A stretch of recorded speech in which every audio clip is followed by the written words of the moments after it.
and don't give him no regard for his loving kindness. Every what?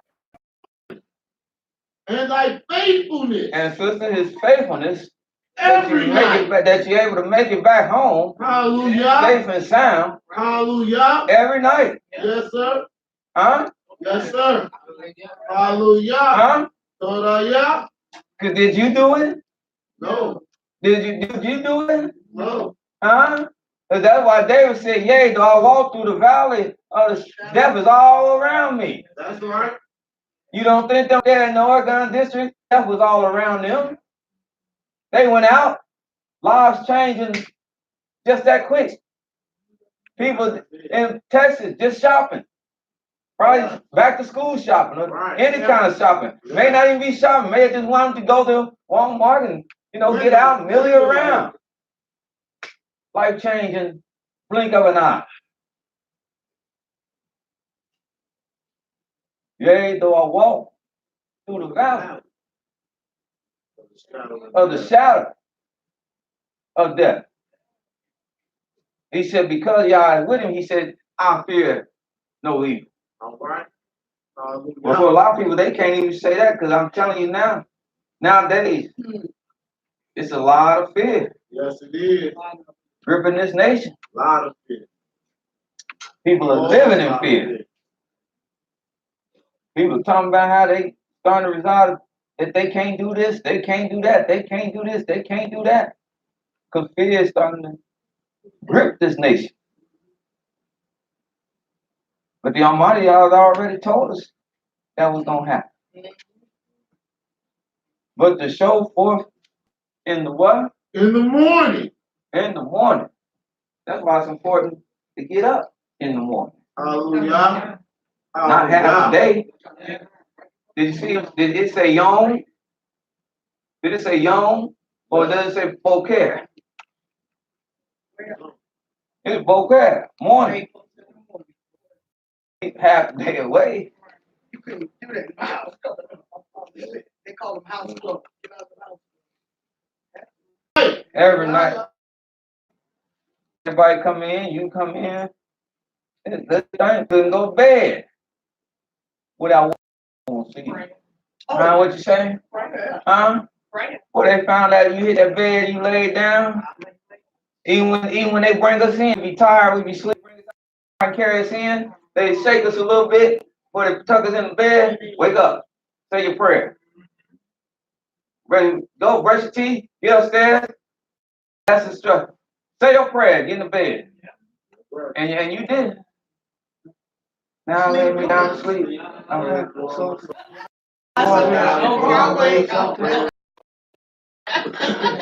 And you do, but you better not. You better not bypass that. Huh? Yeah. See, some of them don't. They don't. This is the old path Hallelujah. Yes, sir. that he told us to seek. Huh? Yes, sir. Grace. You ain't start eating before you said no prayer. Hallelujah. I saw people get slapped doing that. Wow. Knock it right out your mouth. Come in, sit down, and just start eating. Pop! And what you hit me for? You say your prayer. My son was 9 and my phone. Oh, Granny, come through there. You catch one in the back. Put the whole fork down your mouth. Choke yourself. So yes, to show forth his loving kindness in the morning and his faithfulness. And faithfulness, what? Have not departed from you. Hallelujah. It's always been with you. It's always with you. That's what faithfulness is. Show his every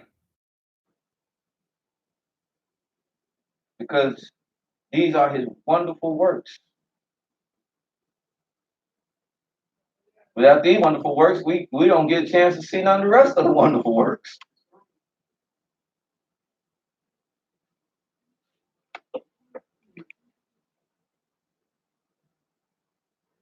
Any other comments? I just have to back you up on that. On this, sister. Any other comments? There we go.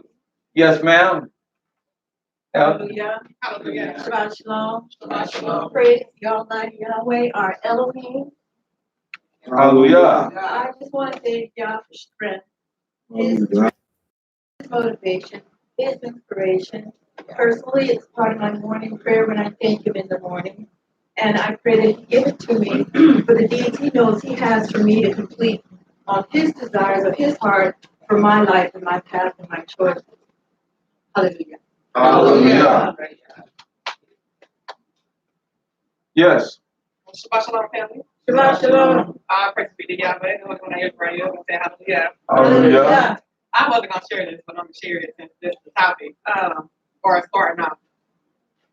Yesterday, when I had reached out to everybody about my ticket, but everybody don't know, I ended up calling about my ticket, and it was $165. And when I tell y'all, my heart was so hurt. It was hurt. And I was serious. It was hurt. But anyway, as the day had progressed, I was in traffic, and when I'm riding, if I'm not listening to class, I'm listening to Hebrew. If I'm not listening to Hebrew, I'm listening to dub. And as I'm listening to the dub, it's just an instrumental. It's just one that I just am fond of. And if it's out, I'm stuck in. I'm talking about traffic week. It's a parking lot.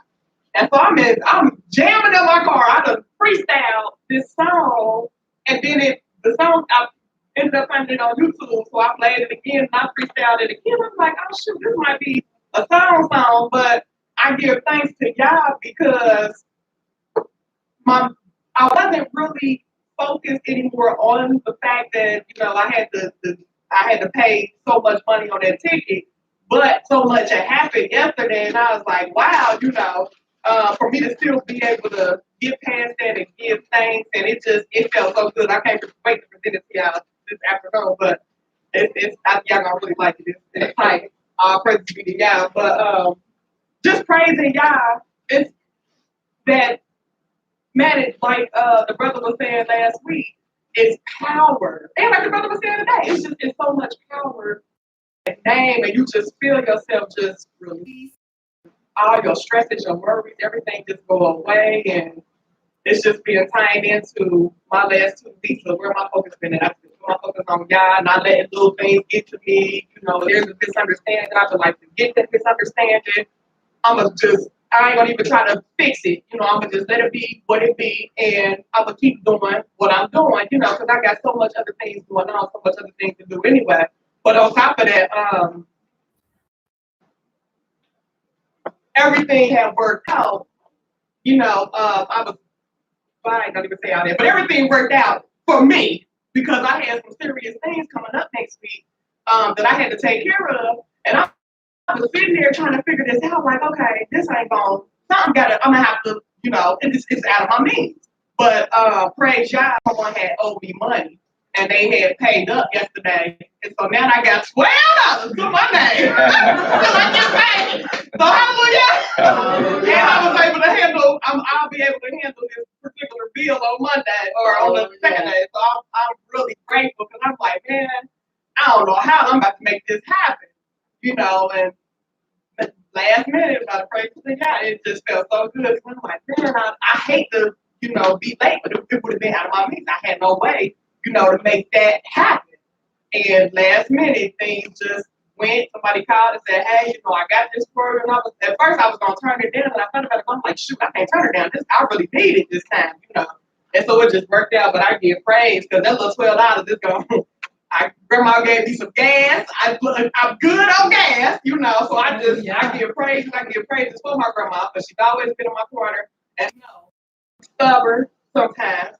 When it comes to, like, if people ask, do you need X, Y, Z, I have a hard time. If I do need it, I have a hard time really saying, yes, I do need it. I would rather go without because I don't want to, be a burden to anybody else. But if I really, really need it, like I needed it yesterday, I need it. So hallelujah, that he took that, I guess his pride a little bit, he took that from me and, he's humbling me and I see where he's working on me. So hallelujah. Hallelujah. Hallelujah. Won't he do it? Hallelujah. Anyone else? Yes, ma'am. I miss y'all. Yeah. miss y'all every time I'm not here. I got to see my mom this morning. That was it. My mom don't literally like put me out like, get out. But when my mom started hollering and stuff, I be telling her like, you know you put me out. So when she started yelling, I leave. So she was yelling about some stuff that my sister been going through, my little sister, she been going through. So my mom, even though my mom had a stroke, and sometimes she don't be, all the way there. In this particular time, my mom was there. So she, was getting on my sister about, handling her business and everything. And my sister, she alcoholic. So my mom was getting on her about that, right? So she was stop drinking, get some help and everything. We all try to. I love my sister, but when I see my sister, man, it's pretty breaking the heart. You.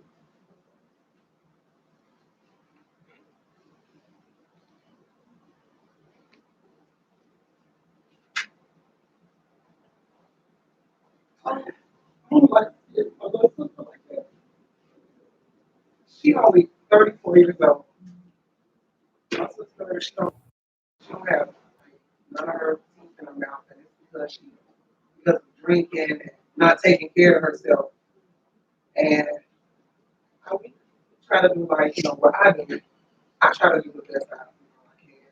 I can't really help no one that's really not trying to help themselves. And I can't, I don't shun my sister away or nothing, but sometimes she do kind of like, she irritates me. She get on my nerves. So, like I try to stay away from her, and I know it ain't right, but sometimes I feel like it may be wrong, but I have my own family to take her.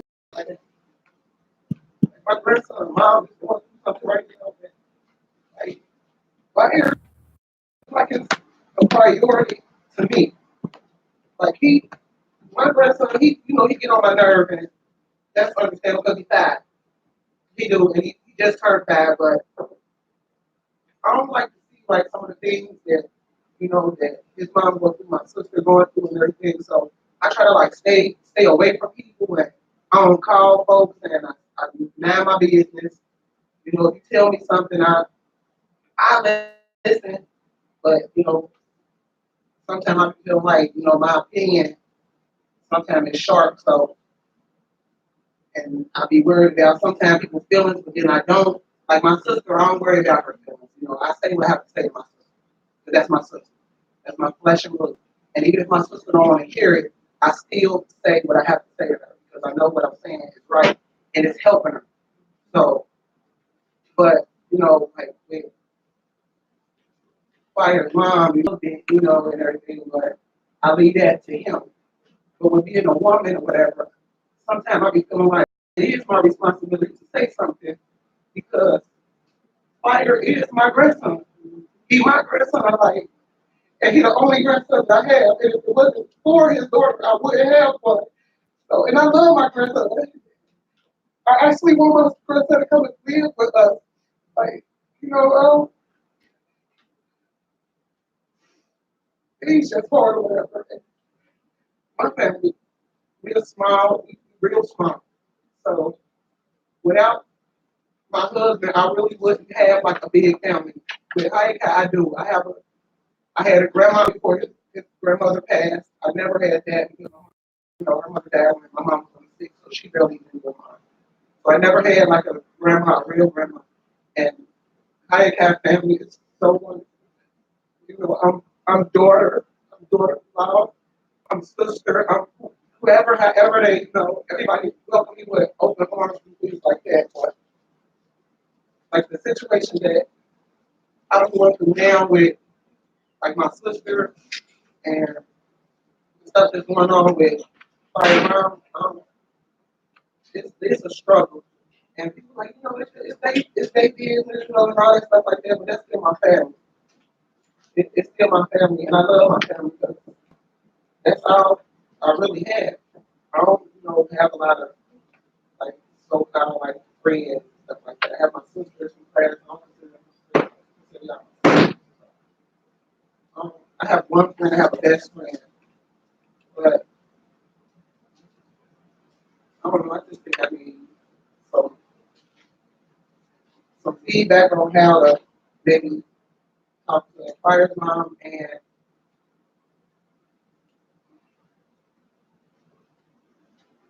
Hallelujah. Hallelujah. Can I just add on in response, where we are one, it's not a small thing. Only trying, if it wasn't for my children trying to get married, they would get. So I know what it means to live with somebody that has a large family. They have their this, they have their that. But it's a good thing that they all receive. So, you know, you feel good about the family. Don't lose that. The other stuff we can work out. The rest of it, I know what you're saying. It's always going to be a stop time. Grandma. That's a good thing. And he's a wonderful little young man, and he needs you. He needs you. I'm sure he'll never know to go home. He be getting on my nerves. He wanted to go home just for a little while. You know, like, It gets on your nerve. It gets on your nerve because you know better, but he don't. The same way my Louis and my, well, let me rewind that tape. The same way all of them sometimes get on my nerve.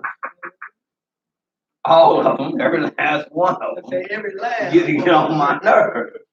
I got 8. But it's what that is you know better, or you know what they don't know, and that's why you there for them. So you explicitly there for them, and hopefully this will help you in overall totality. Because even with my kids, and the scriptures say foolishness is bound in the heart of a child. Yes, sir. What they do. Foolishness is bound in. And like I said, it goes back to they don't know. And that is your job as their caretaker to give them the ability to know. Go to the book of Psalms. Yes, sir.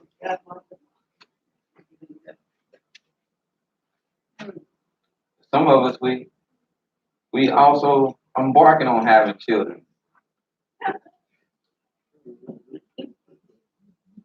Some of us done having children. Look at this Y'all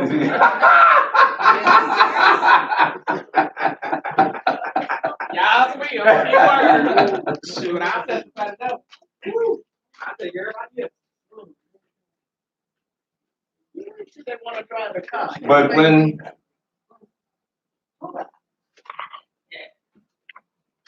the Almighty is letting me know something.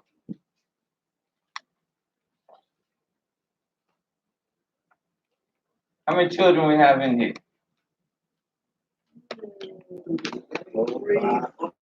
6, 7, 8. You mean under 20? How many children we have in here? I count 8. You count 8? Well, yeah, I know he was You going was all- there. I thought about that. I thought about that afterwards. Y'all children. Afterwards, I thought about that.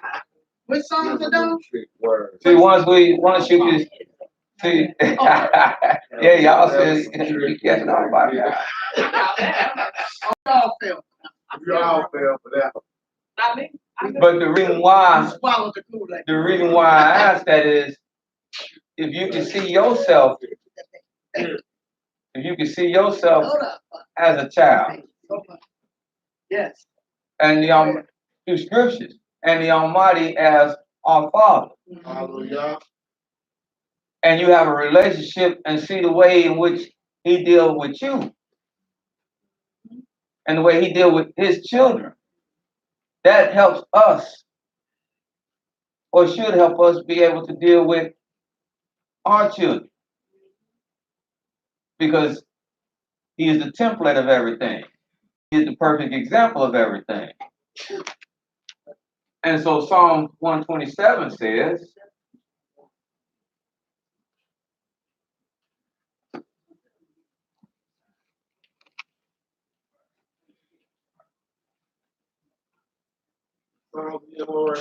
Psalm 127. 127. Maybe we should say this for conference.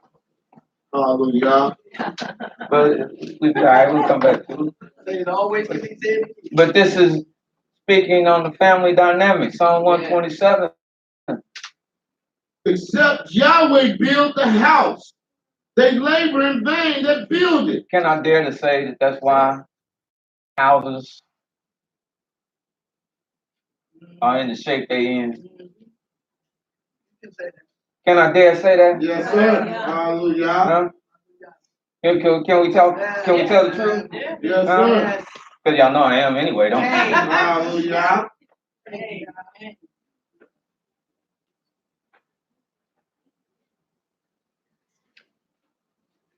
Like I said, and for me, it's especially important because I have young men.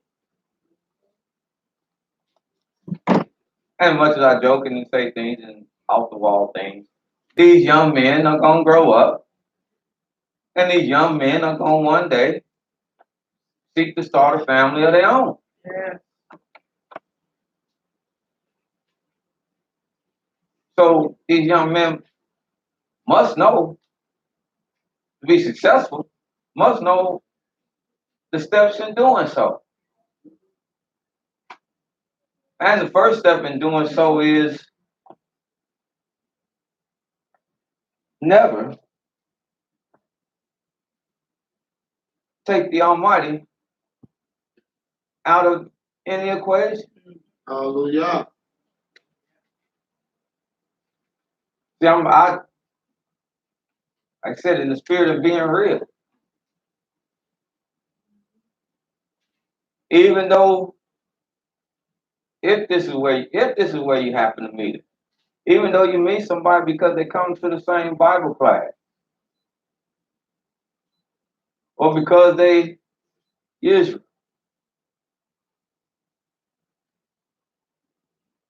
don't take that for granted.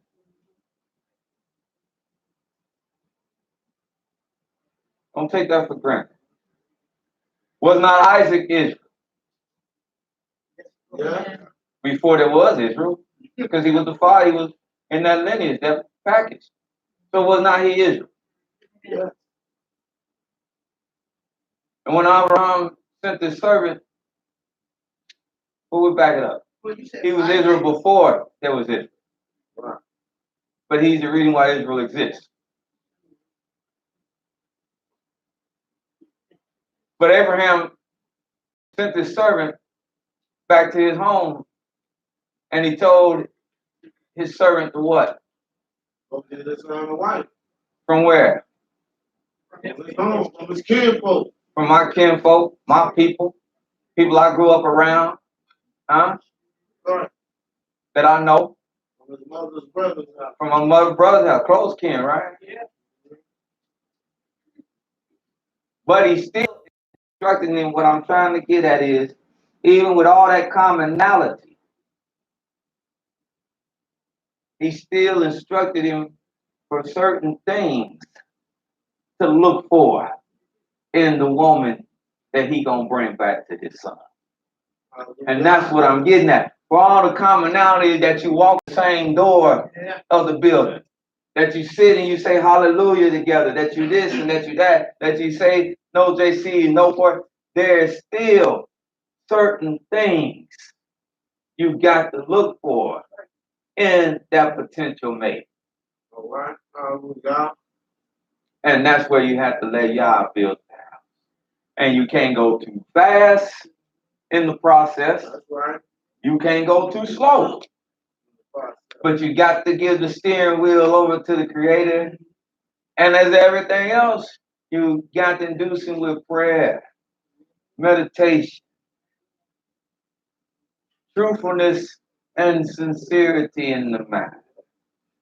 Not that you scared to lose her, or you scared to lose him.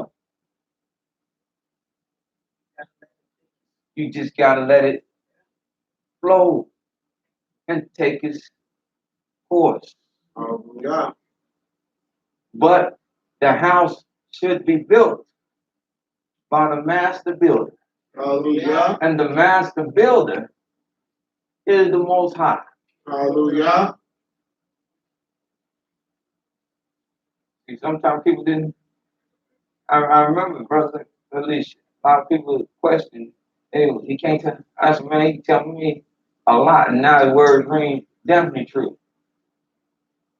Because they words of wisdom. Like you talking about family. Yeah, that's what you're supposed to be. I've said it and I said it again. When you're married person, you are family, you intertwine families. And it's good to know that. He said, like Alicia said, you don't just date that person.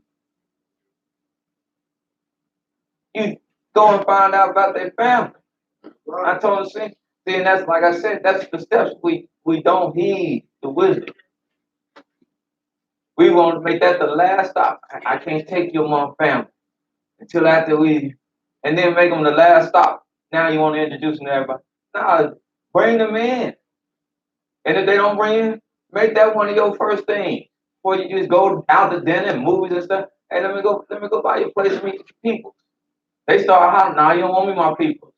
That's one of your signals. Throw it up. Okay, why you don't want me to meet your people? Huh? I tell them, man, bring them by your grandma. Huh? We know your grandma, but if they can stomach your grandma, they probably gonna be right for you. Grandma ain't that bad, but grandma this grandma. And if she can, cause you sure enough gonna find out. You sure enough gonna find out. Cause she gonna smile, she gonna deal with, so she don't embarrass you. But then she gonna say, yeah, I need to get something out of it. Can you come and help me? Walk in the kitchen with, what do you get out of, grandma? That girl. That girl. I ain't telling you what to do, but I'm telling you what to do. It's just wisdom. But let y'all build the house because the Creator says, except Yahweh keep the city. No, because if you don't let him build the house, he said they that labor to build it. Build it in vain. They build it in what? In vain. And what is vanity? What's vain? Something that's what? No. What'd you say, sister? Empty and also is what? There used to be a phrase, they talk about men like this. He is. I know what I know. Y'all don't know what that phrase, y'all ain't never heard that. Maybe I'm just, it's lost on me. He is good for nothing. Yes. Something that's vain is something that's good, absolutely, is really good for nothing. So you laboring for something. You're laboring for something that ain't gonna produce. I want us to understand what they're saying. You laboring for something that really won't produce the fruits that you desire for it to produce. And that's why people jumping in and out of marriages, because they labor in vain to try to produce something that they want, and then it don't happen.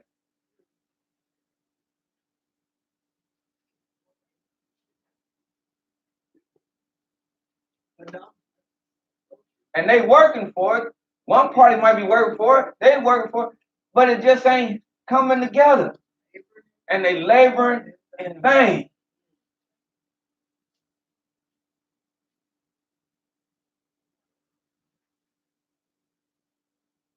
And y'all might say they gonna labor in vain. For except y'all what? Keep the city. The watchman waketh, but in vain. He's not really good.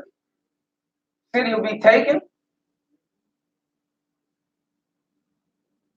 Then the Almighty says, it is vain for you to rise up early. This ain't no good. to to sit do up, this. This ain't no good. For you to rise up early to sit up late, and you to sit up late, to eat the bread of sorrow. eating the bread of sorrow. For so he giveth his beloved sleep. Always take inventory of what you've done through the day. Hallelujah. Always take inventory of all the things that have happened through the course of the day. But it's vain for you to sit up late and stress and worry about it because it's gone now. All right. And there ain't a thing you can do to get that back. Hallelujah. Yes, So to sir. sit there and let it eat away at you where you can't get no sleep, Yes, sir. that's vain. That ain't gonna do you no good. What you have to do is think on it. If it was something wrong, okay, I saw that it was wrong. I saw what happened. I'm gonna not let that happen again. But to sit there and just dwell on it, and that's what people do, like just dwell, and then they just He said it's vain for you. Read that again. It is vain for you to rise up early. It's consuming you when you get up. Like I said earlier, and most people, that's why they can't get up and give thanks and praise. All right. Stress. Because they consume with things, with worries and Yes, sir. stresses. Yes, sir. That's the first thing on their mind. They say that's vain. Hallelujah. Huh? Yes, sir. Because you give that to me, then maybe I can start, maybe I can start doing something for you. Making crooked things straight. Go ahead. It is vain for you to rise up early, to sit up late, to eat the bread of sorrow. For so he giveth his beloved sleep. Look, that's why I tell people. And my kids know it. They know it real good. They know it to the fact that they know when to ask me something. Yeah. They said, Daddy done hit the chair. He done got comfortable. Now let's go ask him. Great. Because he getting a little groggy now. Hey, Dad, can I go to that party? Yeah, no. Then they come, what are you doing? I'm going to party. You didn't have me. Yeah, I asked you. Where you at? Last night? What time? Oh, you and Gary go sleep. Oh, okay. You said, yeah. Yeah, you did. I said, you little rascals. I got something for you. Yeah.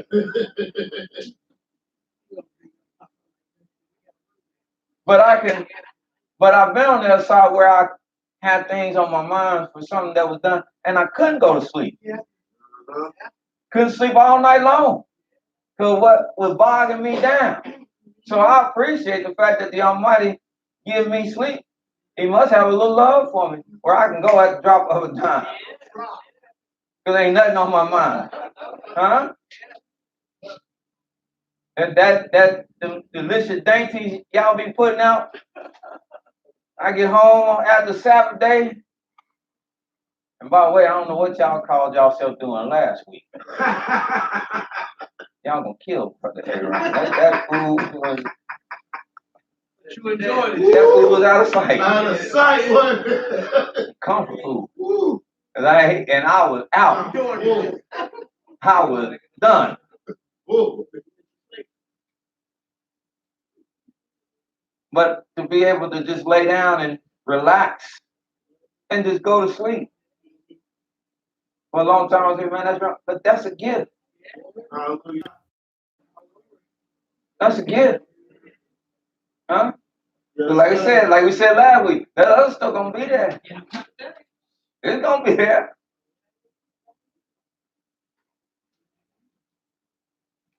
That's why he said, let him. But a lot of it wouldn't be there if we go back to verse 1. If we let him what? Build the house. That's right. If we let him establish the house. Huh? There's a lot of causes for what we be stressed over in our relationship. Finances. Yeah. Finances isn't, when they take a thing, that's one of the number one things to break up marriage, finances. Yes, sir. Well, they say it's one before that. And then there's other things. Communication and You get. don't do that. But oftentimes finances, that's what has happened. They work hand in Yeah, hand. they do.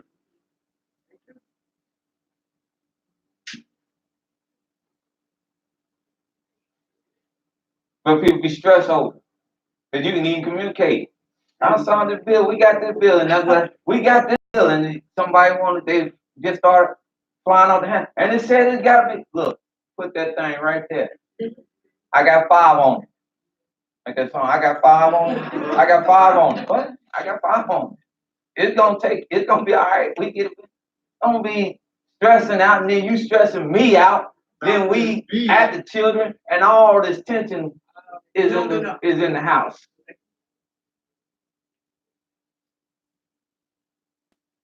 We gonna get it. All right. Hallelujah.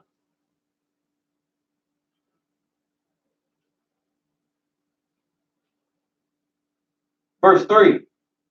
Lo, Then he said this. For lo, what? children are inheritance of Yahweh. They the heritage. Going back to what? I didn't leave there. They the heritage. Hallelujah. They the heritage. Huh? And what we talked about months ago is in scripture and even in old time. It's a delight to hear the words, or should be a delight, should be in the right circumstance, right place, right time, right moment. It's a delight to hear I'm pregnant. Hallelujah. I got to remember the life. In scriptures, it was a delight. Yeah. Population. That made a man go through the roof. Yeah. Father Abraham that was his only concern. Father Abraham said, I have everything. But I have no heirs. I have riches, I have gold, I have cattle, I have servants, I have everything. He said, but I don't have one thing. He said, what did he say, sister? Seeing that I go childless. That in the world to pass on that law. Everything I have, it'll go to another man. As faithful as he is, it's still going to go to another man because I don't have no child. I might say, don't worry about it. Well, how we going to do this? I'm an old man. Right.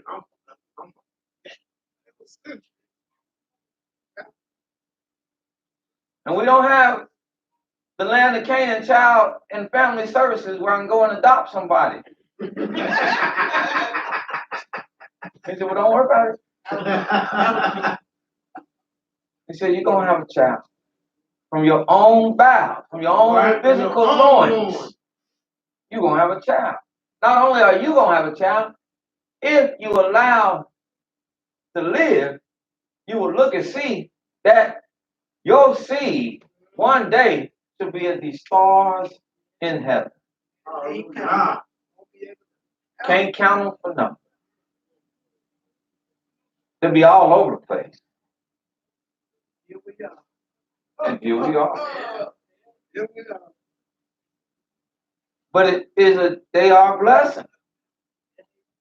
Lo, children are what? The heritage of Yahweh. The heritage of Yah, and they are the what? The fruit of the womb is his reward. That's his. Hallelujah. That's his. Then he says, after you understand that that's his, as arrows are in the hand of a mighty man. And it's his reward to you. That's what it means by it's his reward. It's his reward to you. Hallelujah. That's why David didn't get the child. The child did not die for David's sin, but David was not going to be rewarded from the Almighty for doing something evil. Right. So that's why he said, you can't enjoy this child. Right. Because David loved his children. The Almighty knew that about him. That's one thing. He loved all his kids. That's what made it so hard to punish his child when he should have. His love that he had for him. He had too much love for him. Right. He said, I can't I can't do what's supposed to be done because I just love him. And that was part of what happened in his house.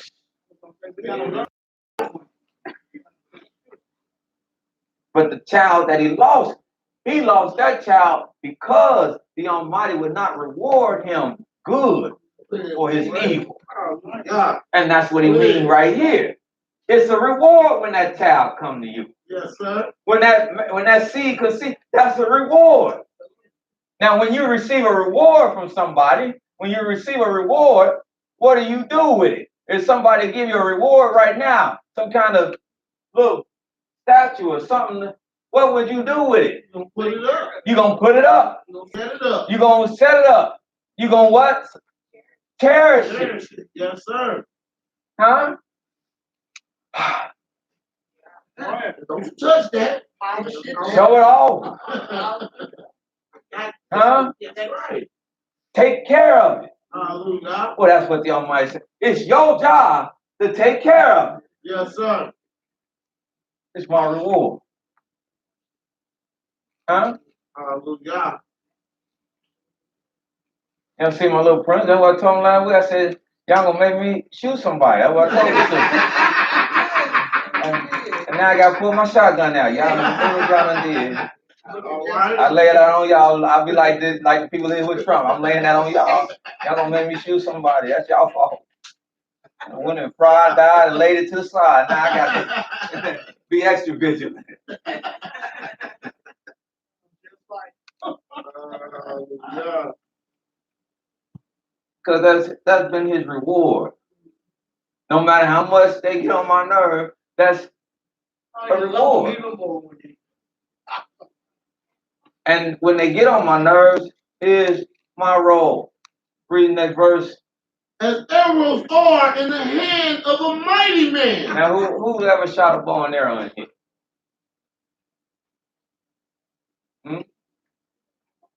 You shot a bow and arrow? So long time ago? So what's the guide and what's the principle? Pull back the screw. You gotta hold steady aim. Uh-huh. Keep it bold. Keep it tight. Keep your eye on the target. On the target. Huh? As you come out of your quiver and you pull back. But the one thing about it is, unlike a gun or anything else where it's got a chamber that keeps you going, this lead hand Is the guide. is the guide. If it's off, this lead hand is the guide. Yes, sir. Hallelujah. So the arrow is going where this lead hand The is direction. focused at. That's right. We are the guide. Hallelujah. As arrows in the hand of a mighty man, so are your children. You must guide them, in other words, is what this is saying. Yeah. You are the guide, not them. Hallelujah. Expect them to do foolishness. Expect them to make mistakes. Expect them to do the wrong thing. Expect them to get in trouble. That's why you are the guide. To steer them away from that. For they are arrows in the hand of a mighty man. So are children of thy youth. And that's your children are in their youth. They're arrows in your hands for you to guide them to the target. Hallelujah. And you know the target. That's right. You know what you're shooting for. Hallelujah. Or should know what you're shooting for. All right. And what are you, well then y'all know what we're shooting for? Here come another question. You came to class. What are we shooting? What are we shooting for? Huh? Make a right Boy, that boy got a straight A. You're right. Hallelujah. That's what I'm shooting That's for. what we're shooting for. Make it right. That's the goal. Not great football player, orators, or anything else. The goal is what? A perfect. And where we find that at? Malachi 2:15. Hallelujah. Just turn Go ahead, there. sis. Y'all say, I got you now. We catching on, Brother Ron. We catching on to you now. Oh. Yeah. I heard it. I said it. Circle of life. Like I tell them all the time, I tell them, everything else you do, I'm happy for it. But if you can be upstanding children, sons and daughters of Israel, and I'm not talking about me. If you can be upstanding sons and daughters of Israel, I'll be taken care of if you accomplish that. If you could be upstanding sons and daughters of Israel, meaning live up to the heritage of our fathers, our people, what it means to be Israel. Hallelujah. Ultimately, sons of the Most High. If you do that, that's what I delight in. Hallelujah.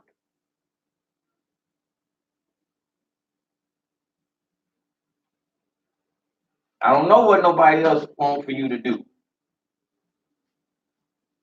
but I know that that's what's most important.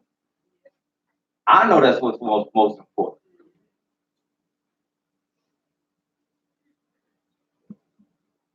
Be better in the walk even than myself. Right. Sister said Malachi 2:15. He said what? And did not he make one? Yet had he the residue of the Spirit, and wherefore one? And who was supposed to make one? See, this scripture ties into Psalm 127. Who was supposed to make one? Who made one? Y'all made one. That's right. Did he not take two And made one. and supposed to make them one? Yes, sir.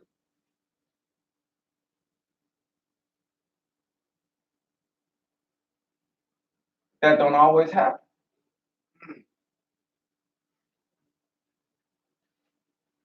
Sometimes there's two, and they still two.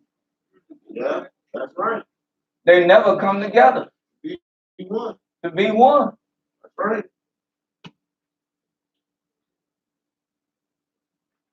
But did he not take two and make them one, that he might have the right spirit?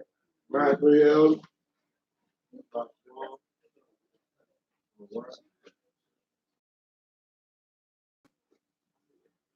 And in the Masoretic text, it says, and why a unity? Because that's what it uses in the Masoretic text. Unity. Unity. Unified.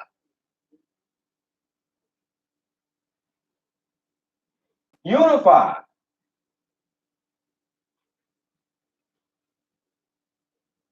And why? So through this unity, he might produce a what? Elohim, we see. A holy seed. Hallelujah. The righteous seed.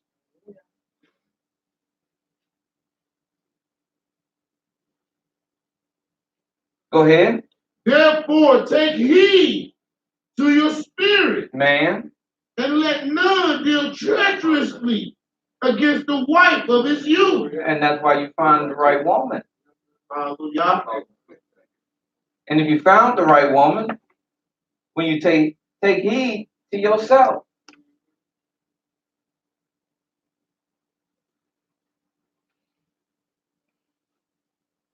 But let's go back to Psalm 127. Hallelujah.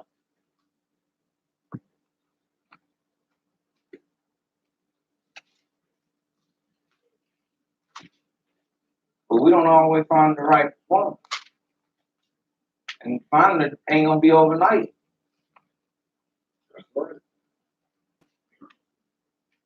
They say, I don't know, but Father Yaakov dated for 7 years.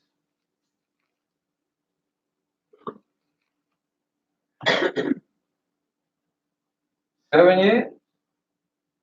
That's how long Father Yaakov dated. Every time we start mentioning this, boy's face get long, Jack. Get long. Yeah, it get long. 14 to be exact. And he said, and they seem like nothing to him. That was just yesterday. Oh, man, you forgot about the weight. Because the days, because right. all the things that were being done through the course of this, Oh, yeah. the relationship that was really being established. Yeah. Hallelujah. What he was really finding out about her, what she was really finding out about him, how they were really starting to vibe and be on one accord with one another. Hallelujah. Yes. Not when they get married and it's on the fly. Now let's find out. Now they was able to do this even before, and that just made everything else. Once they really brought it all together, that just made everything so just. Hallelujah. Not that they didn't have it, because the scripture shows that they had problems, but they were unified. Let's finish this 127 out. Verse 5. Happy is the man that have his quiver full of them. They shall not be ashamed, but they shall speak with the enemies in the gate. And your quiver might be full if you have one. Hallelujah. It might be full if you have 4. Hallelujah. Might not be full until you have 12. We have your number is your number. Right. And like that sleep number bed, your number is your number. No. We know might be 6. You know? No. But your quiver full. All right. But however many it is, understand the duties of it. So yeah, because I speak from experience with my gay and what we've been through. Like I said, when he's up and running about, Simpson strangle him sometimes. That's what I would want to do, just grab him by the neck strength. But when he was sick, and we had to go and I would watch him, and he'd be laid up, and he wasn't moving and stuff like that like he moved. You don't know how many times my heart was sinking, be like, boy, I wish he was up, and he was running around, and he was getting on my nerve. And I could holler at him, tell him, get in, gay. I was wishing for that. Yeah. When I saw the other side, where I don't want to eat nothing, where I'm just there, don't even want to leave his bedside, where I'm there and I'm just impressed. I've seen that, and it's let me have perspective among things. All that they do, like you say, they do it in their youth. Hopefully they do it in their youth, and we get them out of that to when they get older, they're not doing that. So all them bumps in the road where they got mad at me, like, I don't care, you get mad. And you hugging behind me. Don't want to talk to me. I'm like, good, I don't want to talk to you either. And they come in the room later and they won't start talking. I'm like, That's right. Oh, who, me? You talking to me? No. Yeah, we go through all that. But years down the road,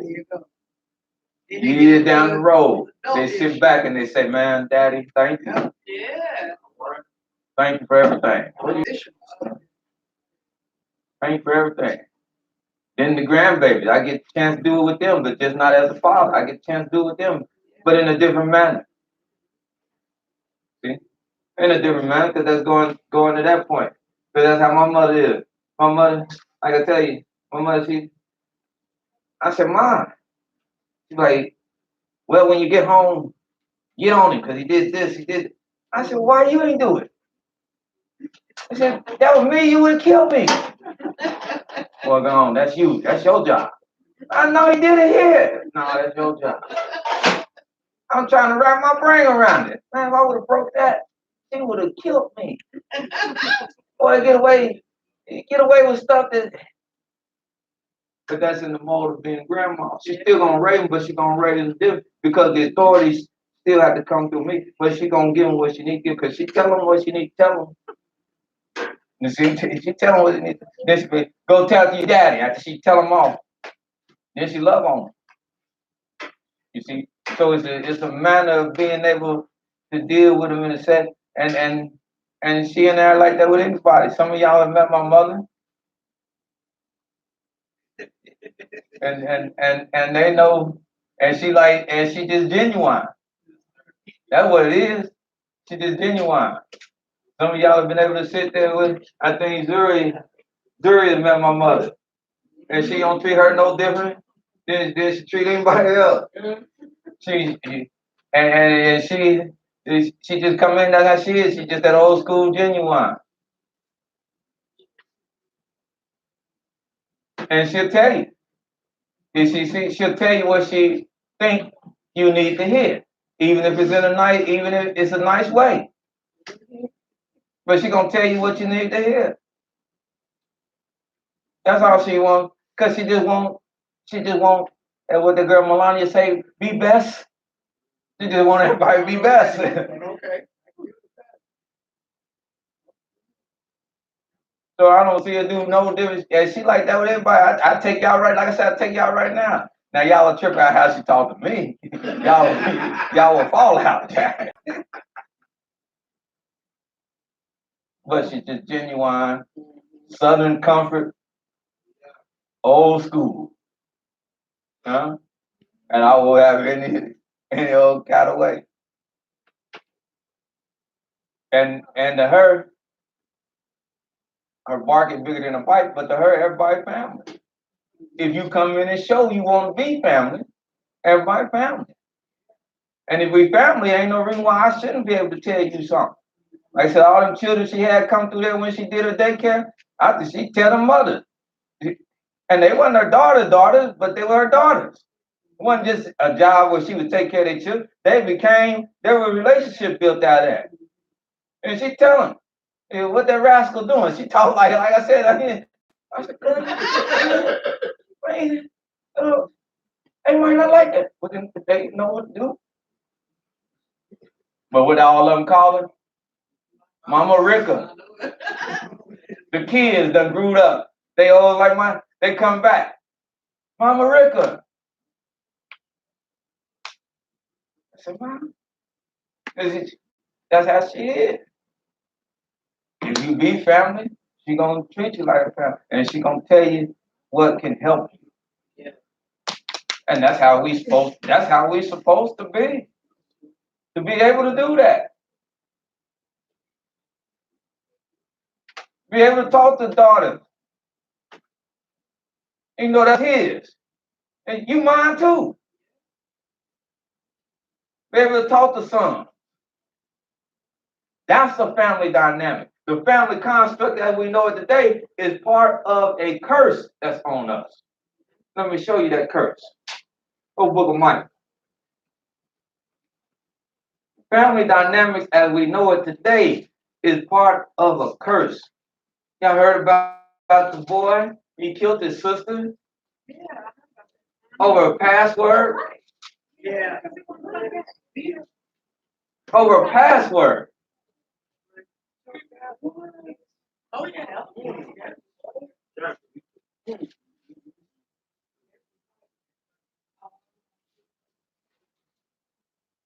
Micah 7 and 5. Stuff that's unheard of. They changing it up now, but it has something to do. That's why the family is doing. It has something to do with the sister. The young man that shot up there in Dayton. Yeah, they don't really tell you.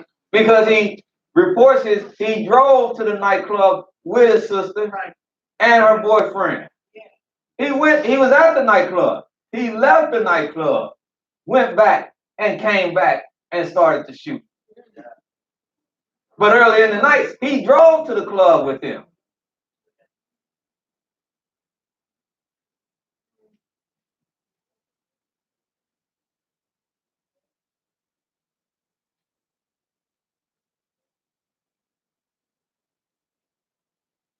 These are words of wisdom. People are asking, what's wrong? What's wrong? Almighty prophesied this.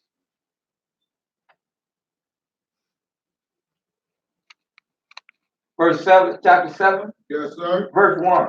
Hallelujah.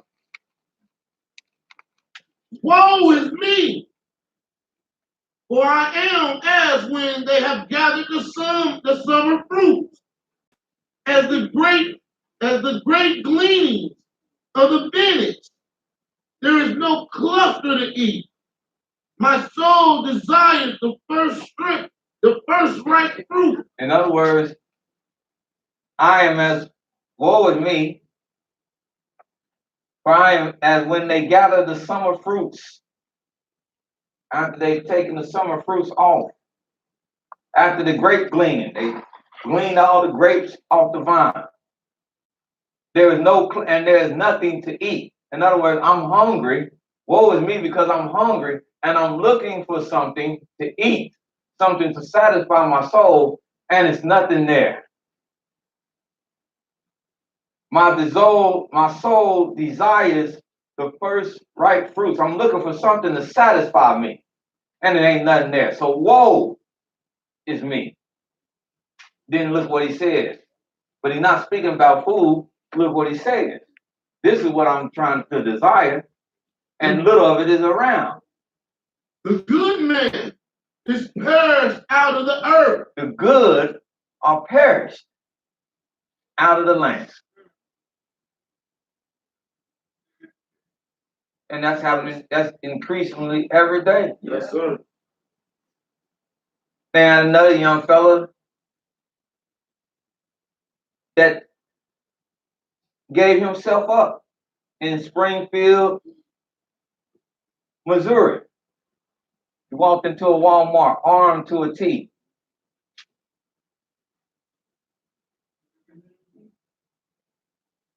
Nobody, because it wasn't a gun, but nobody heard about, or a few probably have heard about the four people that lost their life in California in a stabbing spree over about 8 different locations.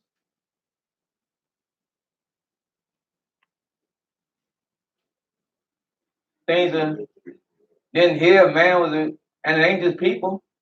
Man was arrested, beat a dog darn near to death because he came into his yard. Yeah. But you see what I took care of because of that apple. Then he had the sicko.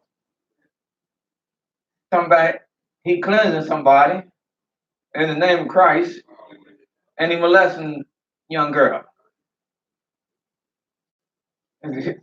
Huh? Wild world out here. Ain't the wild world of sports, but it's a wild world. Keep going, brother. He said the good are what? Perished. A good man is perished out of the earth. And there is none upright among men. There's none upright among men. They all lie in wait for blood. They all lie in wait for what? For blood. For blood. They hunt every man his brother with a net. So many shootings and killings. The other week in Chicago, they had to shut down a complete emergency ward in the hospital. They just shut it down, closed it down, closed the hospital. Just shut it down. So many bodies was coming.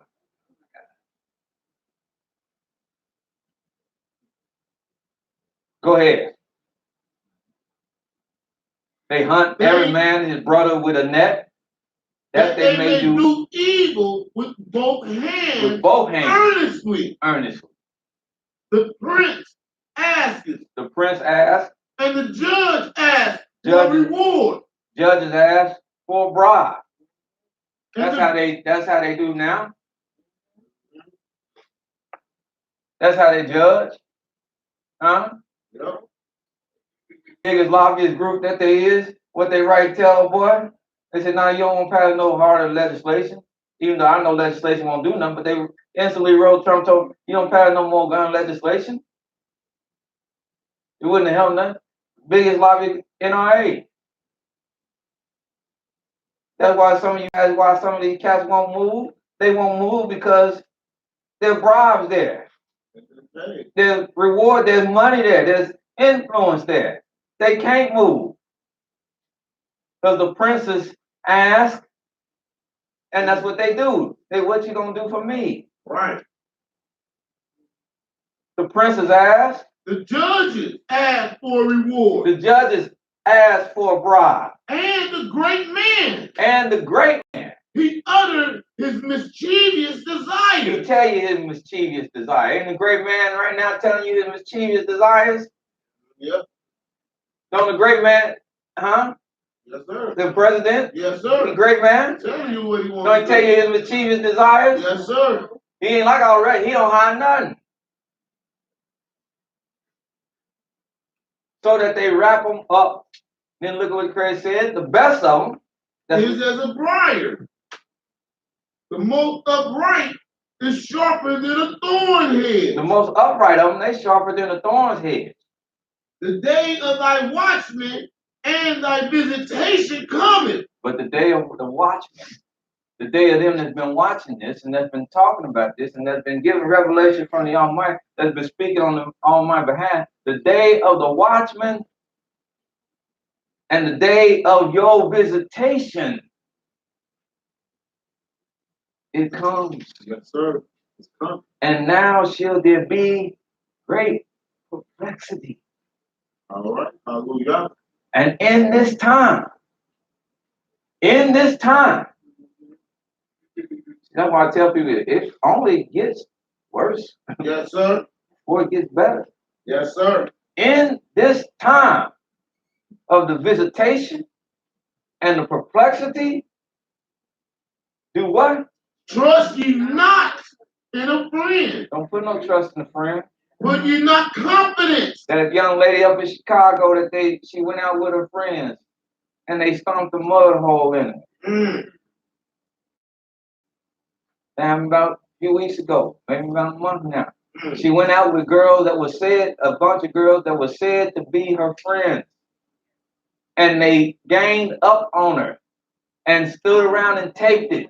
Yeah. And they beat her senseless. And then they said some other things happened. Now they said it happened because all the other little girls, they were hot-tailed and they did things that they wasn't supposed to be doing with a man. And she refused to do it. So when she refused to do it, they went in on her and beat her senseless. And she was already a little mentally incapacitated. Criminals leave the witness.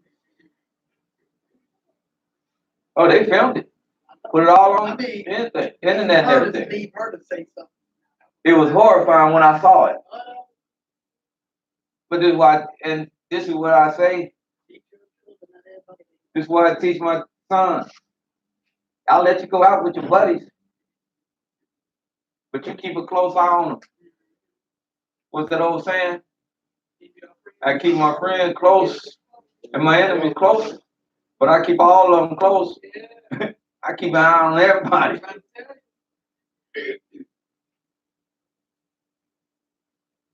Because he said, especially in the day of profession, that's why people say, man, we're uniform. I want to be uniform. I told the brother, I said, no, I'll trust very few people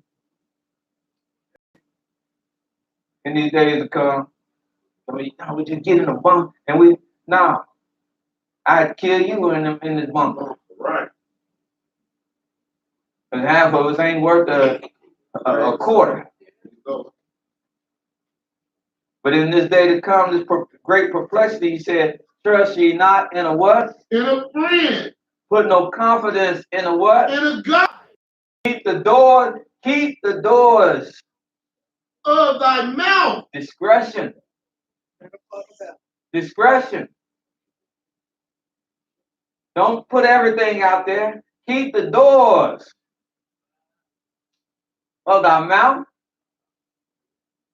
from her that even lie. That's how bad this gonna get now. Yes, Huh? I want. Can we paint this picture? Y'all with me? Y'all with me? Yes, sir. Huh? Hallelujah. All right, I'm taking y'all pulse. Hallelujah. Now look what he said. He said you ain't gonna put much trust in a friend. Don't trust and have confidence in a God. And even watch yourself in the bosom of the one you think you will be trustworthy of. And that's the wife. That's your wife. That's her that lies in her bosom. Keep the doors of thy mouth from her that lieth in your bosom. This is hellacious conditions to be living under. Then he goes on to say, for in this time a son dishonors and will dishonor the father. A daughter will rise up Against her mother. the daughter-in-law Against her mother-in-law. and a man's enemy Or the men of his own house. will be the people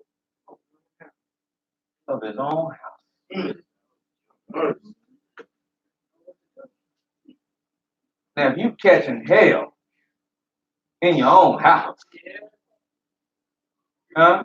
And say if there's the Hatfields and the McCoys in your own house, All right. Bang, bang, bang, bang. Yeah, yeah. Bang, bang, bang. huh? Own house. Shoot them up every day.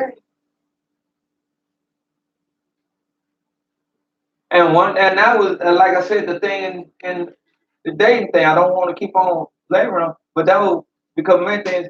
Some said the young fella got upset because his sister supposedly was dating a black guy. But now another report come out and said he got upset, and these are reports, quote unquote. Another report says he was upset at her because she was transgender. But no matter what it was something that was able to take his spirit and turn it so twisted and wicked that he sought the life of his own sister. And for his parents, that's what's racking their brain. Because for them, not only did he create carnage among strangers, which they wouldn't be able to deal with, but they have lost both of their children at the hands of one of their children. Ain't like a stranger.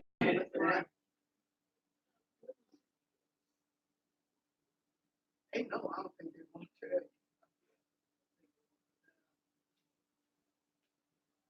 And that's why he says in verse 7, and this is where we are at, or some of us are at. Therefore, I will look unto Yahweh. We don't have nothing to look for except for the Almighty. And I go back to that Psalm 92. Yes, sir. It is good to give thanks unto Yah, to sing praise unto his name, to show forth his loving kindness every morning, his faithfulness to you every night. But we ain't got nothing to look forward to. What we do, some of y'all come out, started coming out, and coming out of it. We do it, and it's a part of what we do to get through life. But that's not what we consider our whole song. We don't have nothing to look forward to except for the Creator. That's it. That's our shield. That's our rock. That's our protection. Yes, sir. Hallelujah. And therefore, that's who we look to.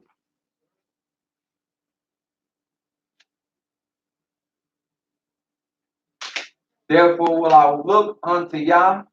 I will wait for the Elohim of my salvation. Hallelujah. To straighten all this out. And my brother said earlier, to make the crooked thing straight. Yes, sir. To walk before me. And my Elohim will hear me. Hallelujah. Hallelujah. He will hear me in my distress. Yeah.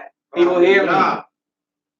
Because I will be distressed, because that's what he's about to say here. Rejoice not against me, O my enemies, when I fall. All right. For I shall arise. Yes, sir. When I sit in darkness, Yahweh will be light to me. Hallelujah. And sometimes because of what I've done, sometimes because of decisions I made, I need to bear the indignation of Yah. Yes, sir. So that's why some things is happening to me. But he give me the good sense to know that that's what's going on. You need to take this, little brother Aaron. Like I said, you my child. You need to be put on punishment. Huh? Just like we putting them on punishment and we want them to bear it. Well, Christ said, you need to bear this. You on punishment. You need to bear this. I ain't that now. Don't come crying and calling out and praying out. You just need to know what's going on, and you need to take it and you need to bear it. Till I decree that it's over. And as he said, I will bear the indignation of Yah because I have sinned against him. All right.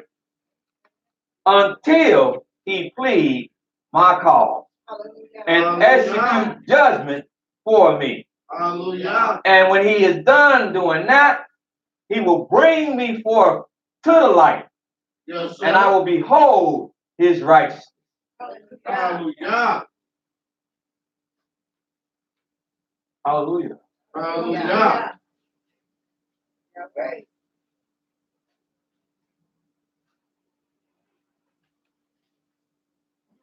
Comments? Uh-oh. Any comments from anyone after that?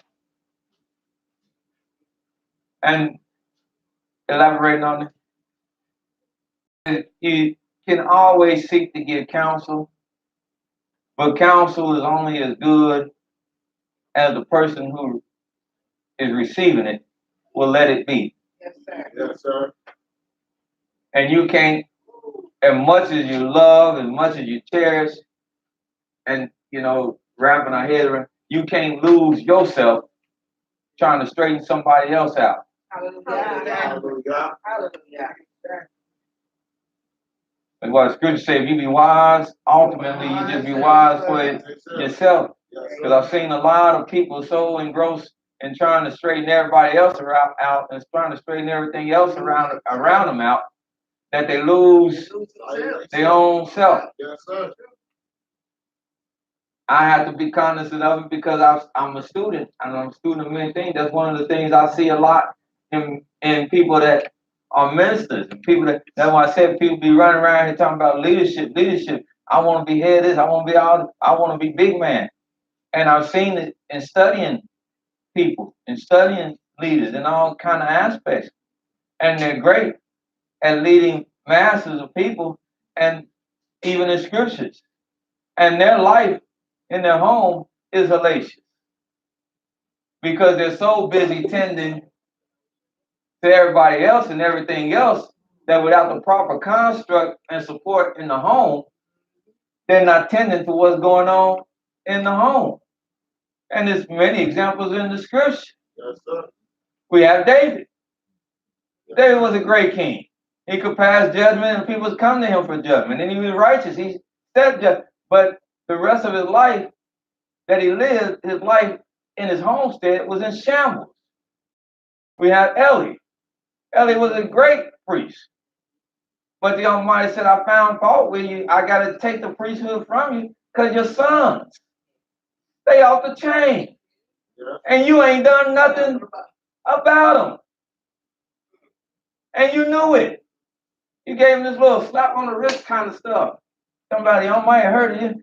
Well, you should have grabbed him and turn around. Then you grab them, pull them down, and set them down then. They didn't deserve to be priests. All right.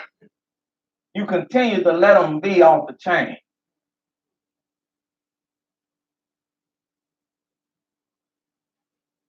So, as I said, counsel is only as good as the person who receiving it will let it be.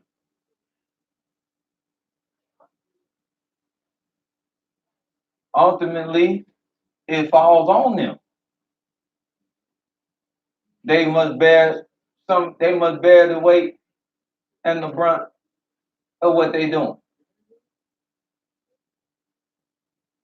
As everybody want to say, Trump this, Trump that, Trump this. And yes, it's twofold. As a person in power, you do have to be cautious of things you speak and things you say because you have influence. We know that from scripture because when David said, oh, that I just had a drink from the well, and the three young men, what? They heard it and what? They heard it and what? And when he got something to drink. And went through how many? 800.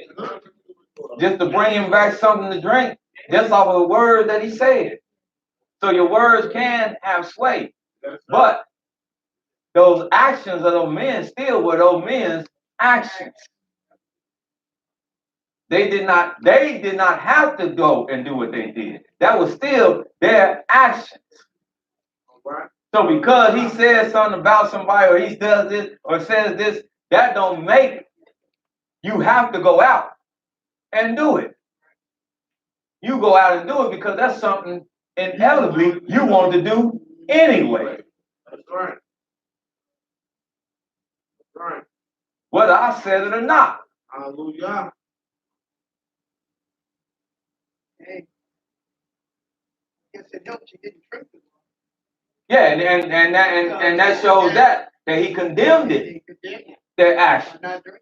By not drinking, he said this is blood water. And he would not have a part of it. He condemned it strongly. But counsel, and then I'll get you, brother, like I have to repeat this. And it's a hurting thing to see people not heed it. And it's a hurting thing to see anybody not heed the counsel. Because you know, if they don't heed the counsel, you know, no different like when I was raised. Boy, do your schoolwork. That was counsel. Boy, do your schoolwork. And I didn't heed to it. And it didn't hurt nobody in the long run. That didn't take no toll on nobody but me. That's right. I finally got that final grade, and they say, you get this. We would like to see you in summer school at Hughes. Huh? Yeah. Come on up here with us. I learned then. You ain't had to tell me twice. The assignments was getting done. It's painful to see people have to experience and learn the hard way. But for some, that's the only way they will learn. That's the only way they will learn. And you can't beat yourself up that's how they must learn. Especially not when you know you're doing all you can do to keep your sanity, but try to help them out. I can't do no more. I can't grab your hand. I can't be with you 24/7. I can't tell you leave that alone, especially not you, a grown person. I'm trying to keep myself out of hot water. I'm going to tell you because I love you.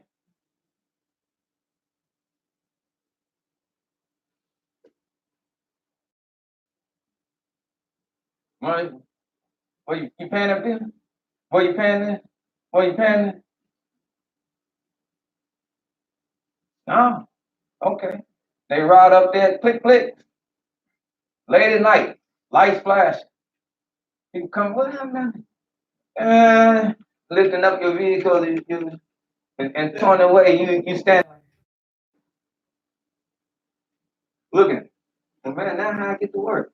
How this? How that? But it wasn't her. See, there was counsel. It wasn't her job to come and grab my hand. Let me take you. Let me show you. You're a grown man. Right. You know these things. You're going to learn. That's one of the first things. That's what I tell my children. You learn. I don't get off there. I say, well, you learn. You either listen or you listen. That's right. gonna listen to this, you gonna listen to that.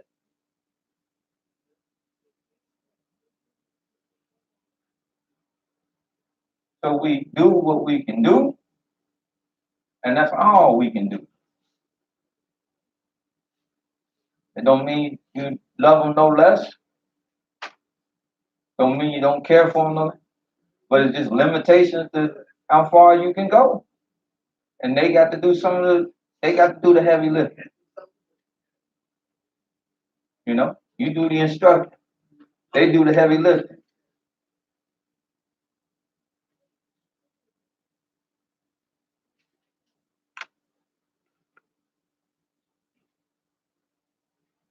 Brother Hakai. Hallelujah. Shabbat shalom.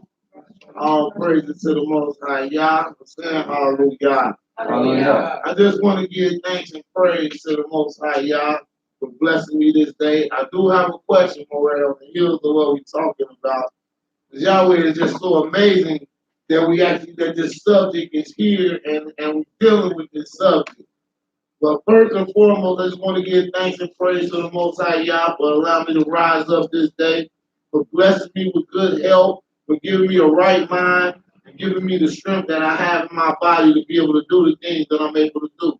So I give thanks and praise to the Most High Yah and say hallelujah. Hallelujah. And my question, Moray, is, because I'm dealing with some things to where I don't try not to overstep boundaries.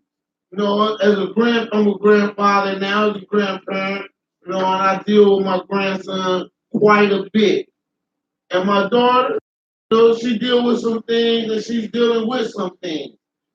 But my question I guess is, how do you go about not overstepping your boundaries and then doing too much or taking on you actually or not helping them to be a better parent, but you might be hindering them from being a parent.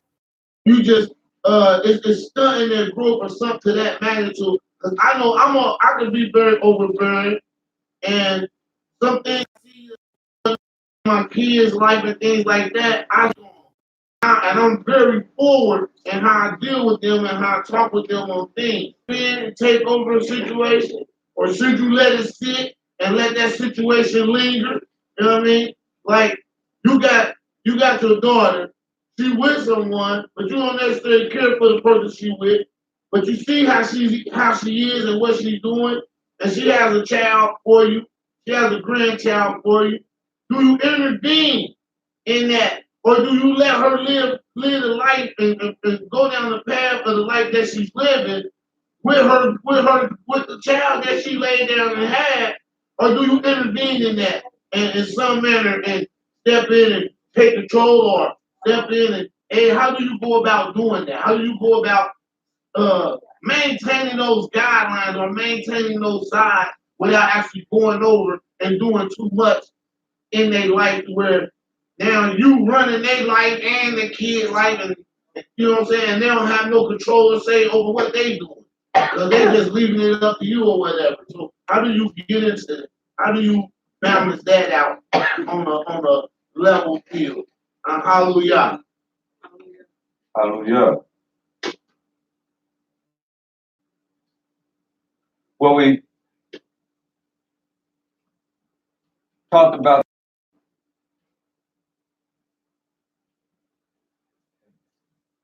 this getting in, like I said, this getting into October. Yes. Hallelujah. Yes, ma'am. Yes, ma'am. Go ahead.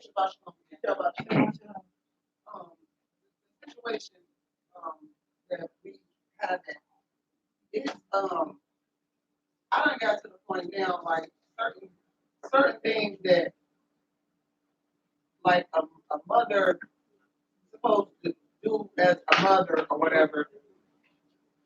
I'm just gonna be I'm not I know I'm Fire's grandmother, but I'm from not never to do that. Like certain things that like he may not be getting, you know, I'm always do that, you know, like we're making sure he has clean clothes and that he's fed and like, you know, even like his dentist appointments that, you know, how he has set up for him and you know, his hygiene things and stuff like bedding and like everything, anything that fire needs. I done got to the point like my state of mind now is I don't when she said she was like fire starting school this year. Hallelujah. He started school. So when she told us that he was starting school, my first thing was I didn't go like into grandma mode like, oh yeah, he started school, that's so good. I went into straight mommy mode, like, okay, well we gotta get him all these outfits and stuff, like we're gonna find some khakis there and I gotta be there on the first day of school and I'm gonna be over my mom's house more because the school is only down the street. So I can make sure that I get him every day and to make sure that he ain't going to school with study goals or, he's gonna have a bath and things like that. Like I'm at that point now that like nobody can even tell me like, no, you shouldn't be doing that.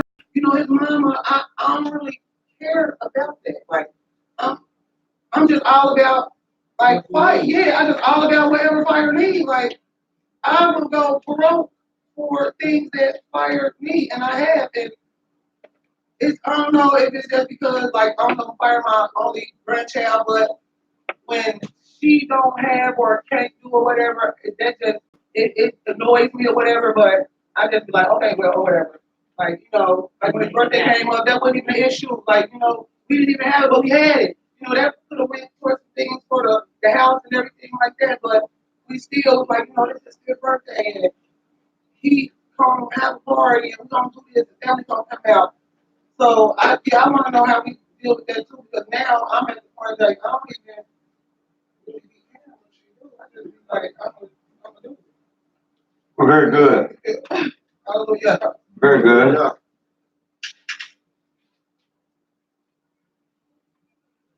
I want you to go to the book.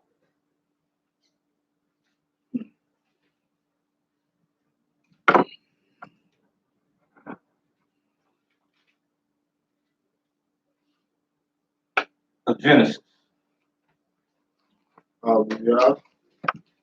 31.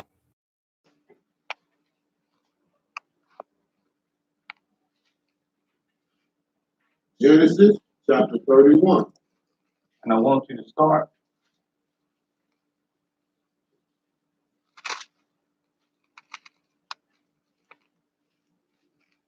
at the 20th verse. Genesis chapter 31, verse 20.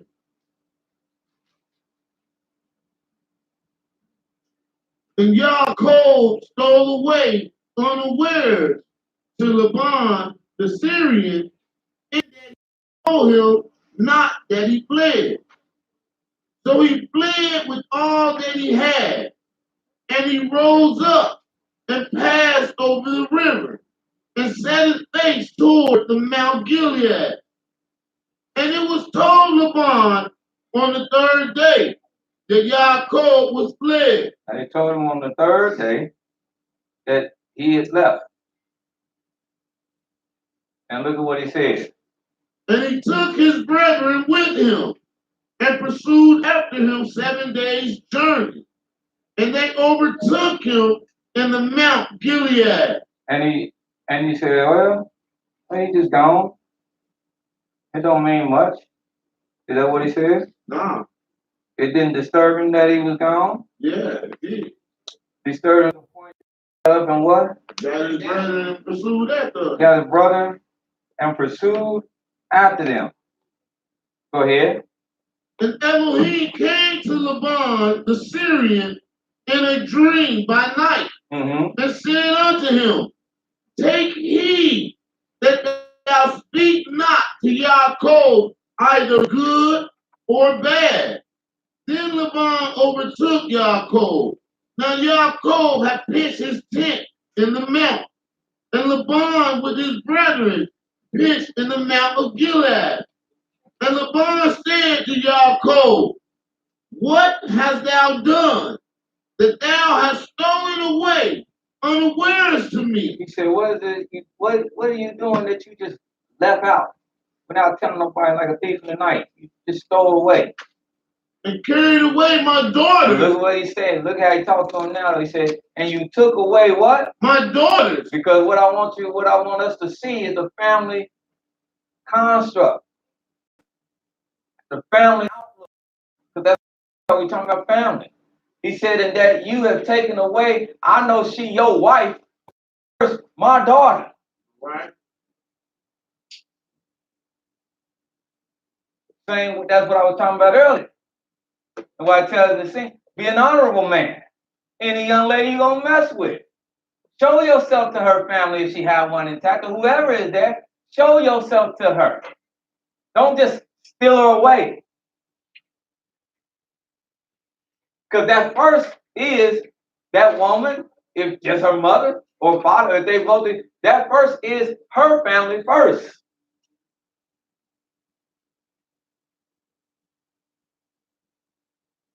Y'all follow me? Yes, sir. Psalms. Don't run off with no joker. Because he just wooing you, and I don't know nothing about it.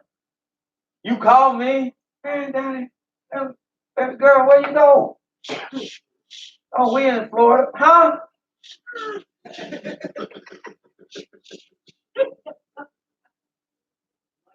Yeah, he took me down. We came down to Florida.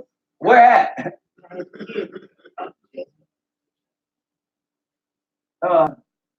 Miami Glade. Okay. That's all I'm going to say. Okay. I'm going to be just like LeBron.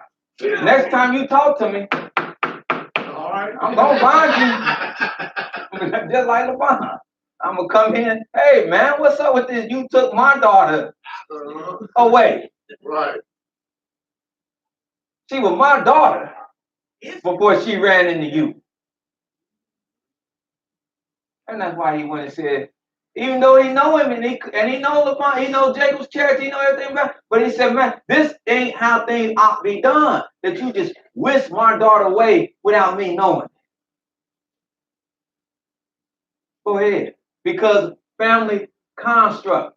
We are trying to, when we come together, we are trying to do just that. Come together. Intermingle. Weave things together. Like I said, that son becomes that young man. She will involve herself. He become my son. Right.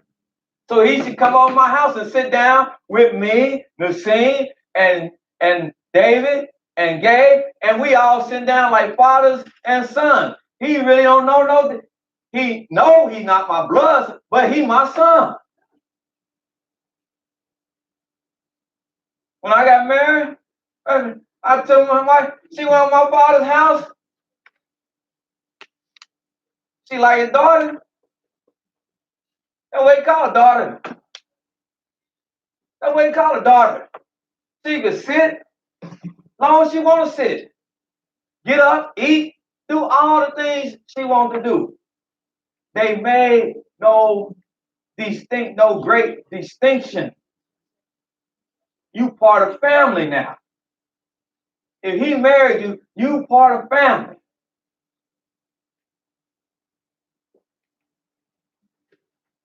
Family construct. And that's why he was upset. He said, you have whisked my daughter. That's not what family does. You don't just whisk them away in the middle of the night like a thief. So what is this to take my daughter away? As a what? Carried away As my like daughters she's as captive captives, by the taken sword. with the sword. Like you kidnapping her or something. Let me say bye. If y'all gonna move, let me say bye. Let me give her my good wishes. Let me send her off property. You don't know, because she's my daughter, I might go in my pocket. And baby, I don't want you to go away empty-handed now. Let me peel off a couple thousand here. Take it with you. But you deny me all of that. Go ahead. Wherefore didst thou flee away secretly Secretly. and steal away from me? And you stole away from me. I might want to bless you. Although he had been blessing it. That's what made him want to run. But I might want to bless you. And didst not tell me that I might have sent thee away with mirth and with song, with song, with tabret, and with harp. We know y'all, I might have threw y'all a big bash.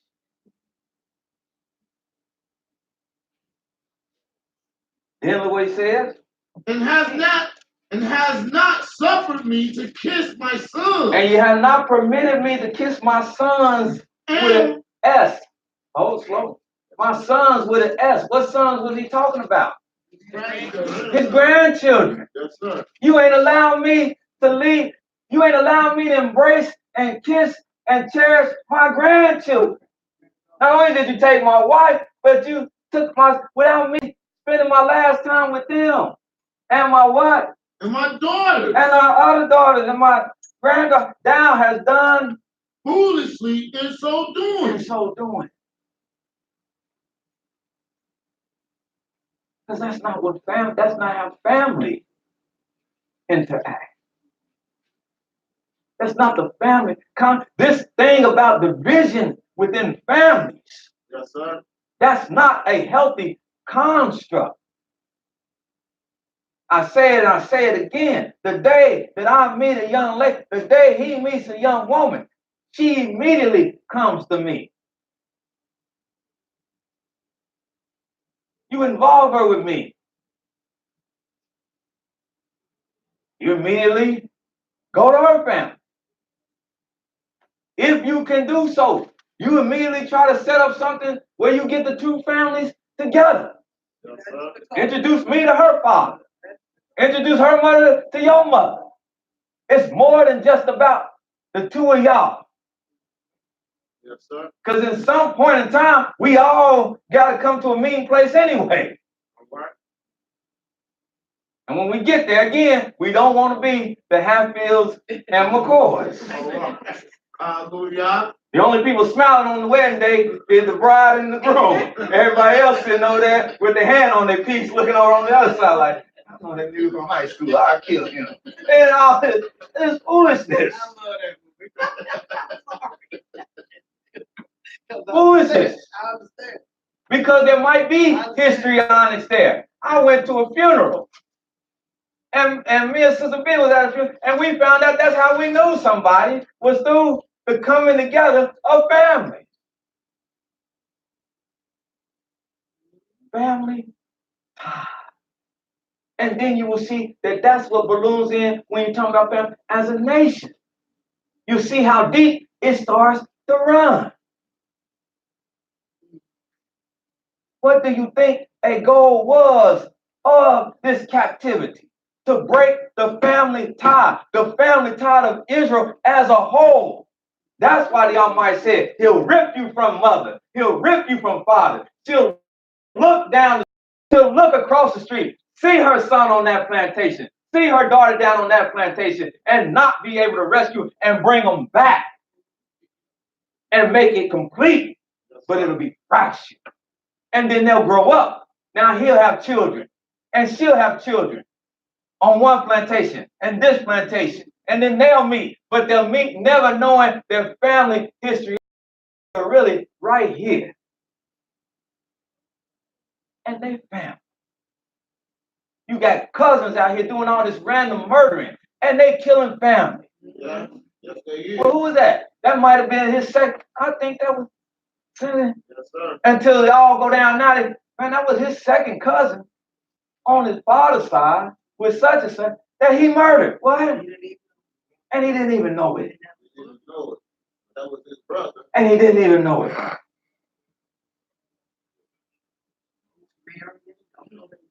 Don't know their family. But that's in the book. Family reunion come up. It's clearly in the book.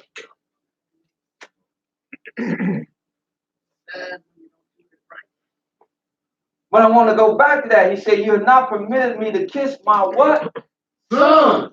He was talking about his grandson. Not his physical son, the sons that Jacob had. You have not allowed me to kiss them. But he called them my sons, just like all the sons of kings. They were called the sons of David. They were not his physical son, but he spun that line, that lineage. So they call his sons. When he have a son, I know that's my grandbaby, but guess what? That's my son. That's why the law said, go to Deuteronomy, 4th chapter. You're asking, what should you do? What's your boundaries? Sometimes your boundaries, if they can't raise them and can't raise them right, sometimes your boundaries is to step over the boundary and rescue the child. Why let him fall in the pitfall when you have the power to snatch him out? Let them fall down there and climb their way out. But I'm going to rescue him. I'm not going to let him suffer because you suffer. He's not going to live in squalor and refuge because you choose to live and not do no better and live in squalor and refuge. I'm going to save him because that's my son. Hallelujah.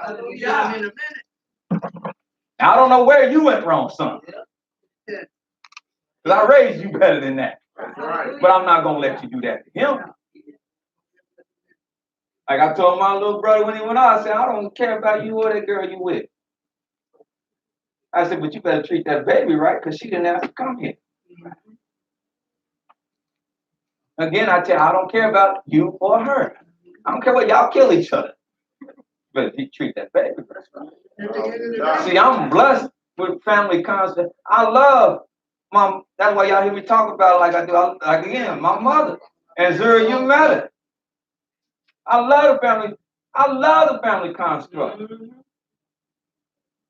No, then school and rolled around. School and rolled around.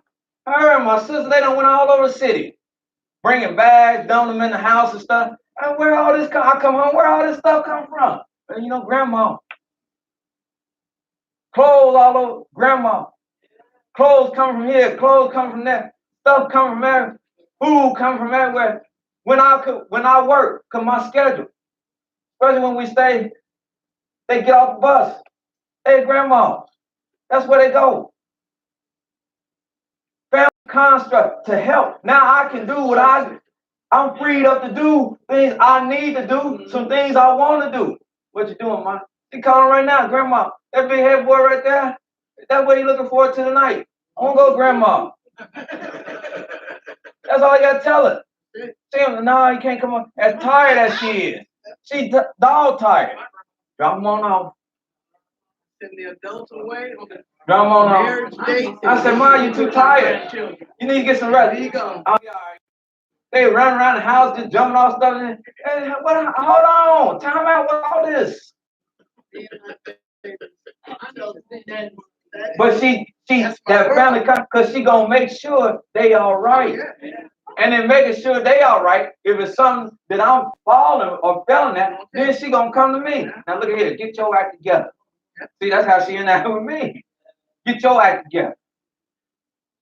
Or take care of this, tighten this up. Because I shouldn't have to be doing that if it's something I can do. But then she also loved help. She didn't just turn me and throw, even if I wasn't married, she didn't do that. When I was single, you ain't eating right. You don't know what I mean? I just ate. Nah, get over here. You ain't eating right. I ain't eating right because I ain't come over and get some food she cooked. Then you leave with big shopping bags and stuff. I don't even want none of that. It's just me. Hush up. Shut up. She's on the scene. You ain't eating right. She tells me, get in here, sit down. You be like, Grandma, don't shut up. Sit down. I'm like, hey. I throw my hands up. You on your own, chief. I ain't in that. Because she is grandma by that title. She's mother. What I tell y'all earlier. Everybody walk away from her calling her mama. Really. She got people that she didn't born none of them. And they come to her with a problem. Because that's how she is. You can sit there, you can talk, she ingratiates you. She don't have no boundaries. The only boundaries she has is the boundaries of love and your well-being and care and favor. Now, like I said, for me, that means she got to cuss me out, then that's what I get. But right after the cussing out, he'll get some of this. Like, who am I dealing with now? They're talking about bipolarism. There ain't no such thing as bipolarism because she had it a long time ago. Like, who am I dealing with right now? Then you get cussed out and 5 minutes later, you see the nicest thing you want. But you have no boundaries because it's your family. Deuteronomy 4 and 9. Look what the Creator said. Start at 6. Hallelujah. Deuteronomy chapter 4, verse 6. Keep therefore and do them. Keep therefore and do what? Because, well, you got to start at 5 then.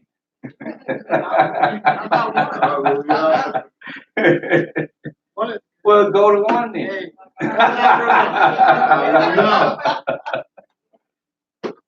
Hallelujah. All right. Now therefore hearken, O Israel, unto the statutes and unto the judgment which I teach you for to do them. See, we don't know how to be family because we done fell at the first fruits.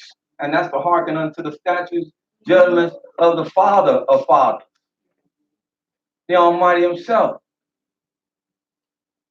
But listen to these constructs and these concepts of Him, which are taught to us. Go ahead. That ye may live and go in and possess the land which Yahweh Elohim of your fathers giveth you. Because not only could we possess the land that was promised to us, the promised land, we could possess the gates of our enemies if the Almighty was with us, if we were with Him. Hallelujah. Go ahead. Ye shall not add unto the word which I command you, neither shall ye diminish out from it, that ye may keep the commandment of Yahweh your Elohim, which I command you. Your eyes have seen what Yahweh did because of the false deity. For all the men that followed the false deity, Yahweh thy Elohim have destroyed them from among you. There's a few times that these boys right here get into it with each other. There's a few I can count on my hand where they get into a big, unlike me and my brother, even we used to get in. There's a few times they really, and that most recent time, you know, I know of that. But I don't play that. When I came in the door and I saw them at it like they didn't have no sense, I told boy I'll kill both of y'all right here and be done with this whole thing. And y'all won't have to feud with each other. I'll sell this home. I'll kill both of you right now. If y'all want to fight somebody. But you dang, and I was getting ready to say what I was saying. You dang sure ain't gonna do this. Because you have a plenty of enemies outside that door. You do not need to be enemies to one another to this extent.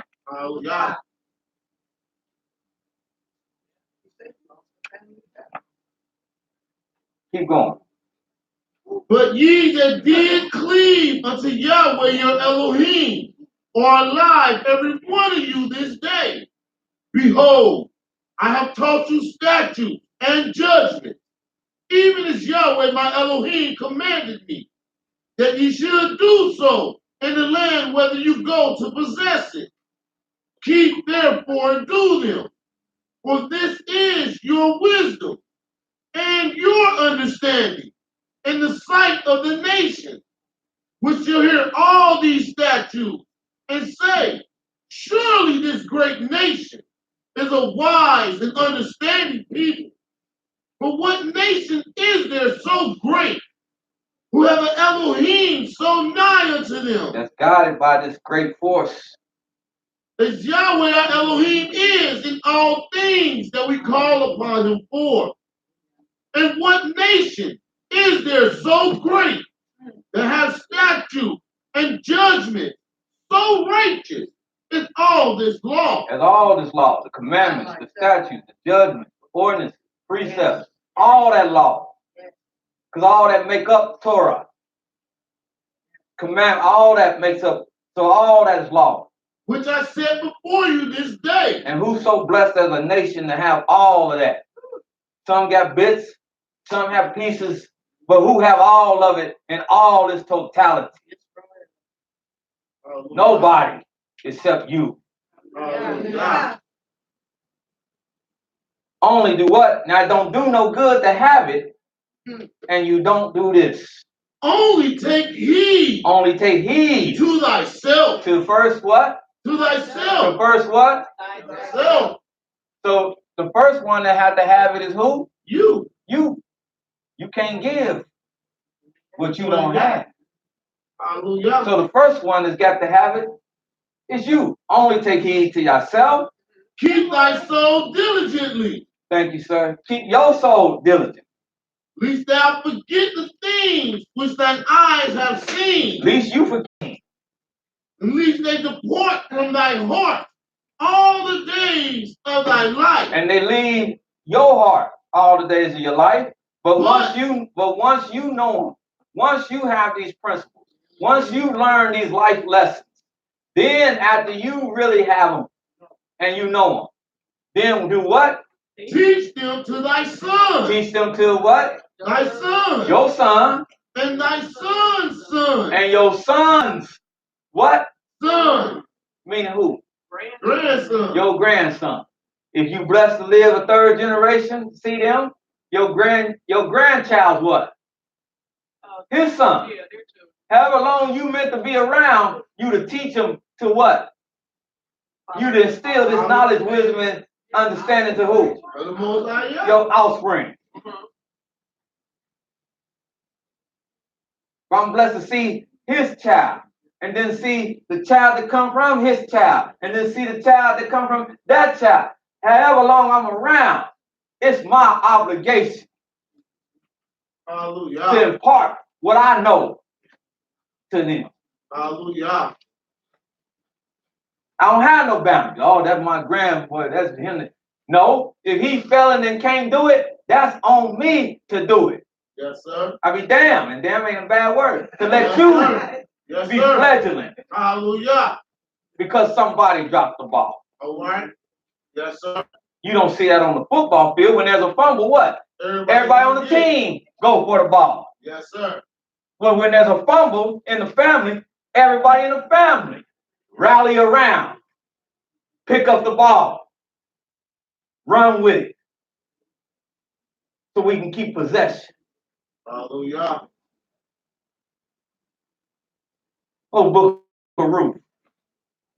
Y'all all right? Yes, You don't understand the Hallelujah. family construct, huh? Yes, sir. Oh, Book of Ruth. Hallelujah.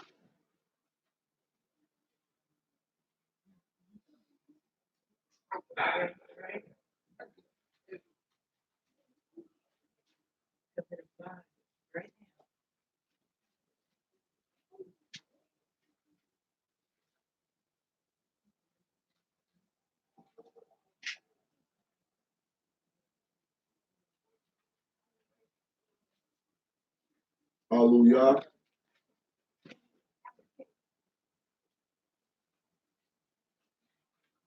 Fourth chapter. Like I said, I love this little class. We family. We become family. Oh, yeah. Almighty did a great thing with us. Constructing it. We let him build this house. We become family. We don't have people that come from out of state and they fit right. They just slid right on in. Yes, They sir. slid right on in. Like they've been here all whole time. Huh? Yes, sir. Hallelujah. Got the sisters that come and grab, like I said, they came grab songs. I told them, y'all gonna get me in trouble. Somebody got out with girls night and stuff like. She come in throwing a hair bead on around. And I mean, she was flowing them too. I said, yeah. I said, all right. Huh? She was flailing them.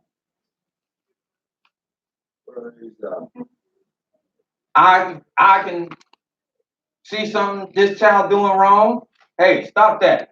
And they ain't gonna come. You don't talk to my boy like that. Right. You don't be huh? Hey, we ain't got none of that going on here. Hey, you stop that. All right, you stop that. Now, I'm not gonna physically overstep the boundary. I'm not gonna physically grab him, overstep, and hang him up, and get to working on him. But I go, hey, stop that. I can do that. Then if that don't hit, hey, I cop. And that. And they fear that. So I know I got that when I do that. But I'm giving that mold as family to watch after them. Hallelujah. And vice versa. Hey, pick that mess up. Clean that up. Yeah. I ain't gonna be, I'm more rated. That's my son. You don't talk to him like that. He can leave trash down there if he want to. They look at me, she told me pick it up, boy. Huh? Me and my brother, they call me, we can talk to one another. Yes, sir. And think they wrong? Huh? I'll tell them. You wrong. And they don't be huffing. I'm more in action with them than I do with my blood brothers. But it's a family construct.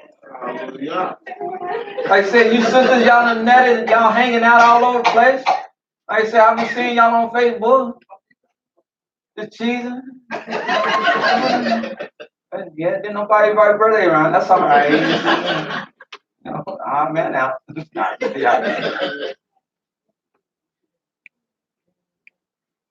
But when you're knitting. You're knitting. And some of y'all that know what knit means to intertwine, interweave. Like I said, I get sick, I go down. I know I can leave the scene with some brothers that know me and know how to keep my word among. You know your daddy wouldn't like you doing that because that's what they're going to tell him. You know your daddy wouldn't like you doing that because they have become knitted with me. So they know my fabric. And that's who hands I will put him in.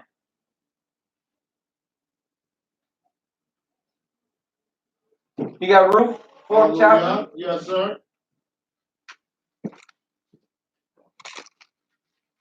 Start at verse 10. Ruth chapter 4, verse 10. Moreover, Ruth the Moabitess, the wife of Mahlon, have I purchased to be my wife, to raise up the name of the dead upon his inheritance, that the name of the dead be not cut off from among his brethren, and from the gate of his place. Come on, deceased brother, his family, he needed to have a place in this family. Even though he's deceased, he still needs to have a place in this family. We don't want to let his lamp go out. We want his lamp to burn still. Hallelujah. Go ahead. Ye are witness this day, and all the people that were in the gate, and the elders said, we are witness. Yahweh make the woman that is come into thy house like Rachel. And they didn't curse her out. They didn't say, oh, Yahweh, take that woman and get rid of her. She was no good for nothing. She was left her where she was. No, they blessed this woman. They welcome her in. They said, Yahweh, make this woman what?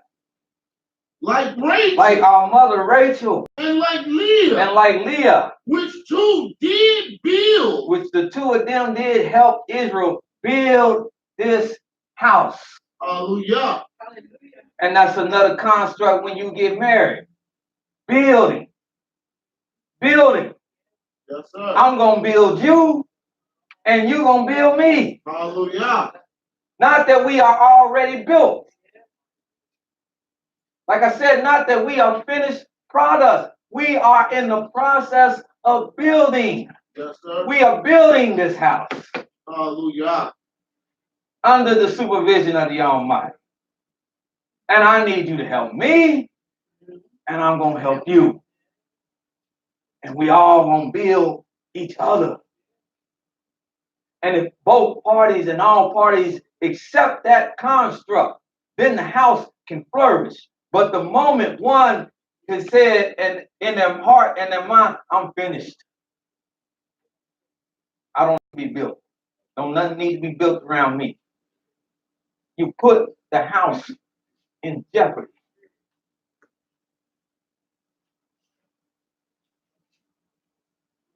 great husband, will have the sense as a ruler, since everybody said govern, he have a sense as a governor to know when to listen to his woman. Hallelujah. And the woman, understanding she have a great man, will have the sense enough to know how to be alongside him, aiding him and helping him in his mission of establishing. Hallelujah.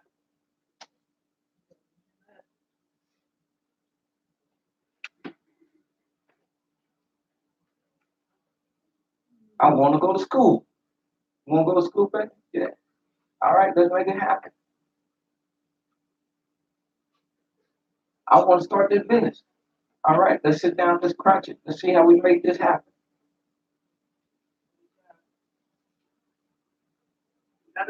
Build. We seek to build. Build.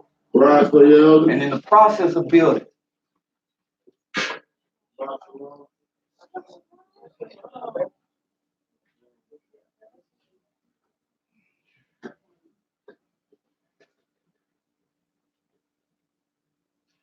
Maybe see.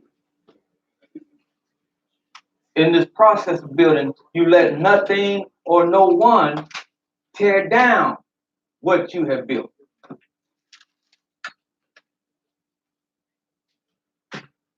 That was a little disturbed. I'm gonna let you settle in so you don't hear this.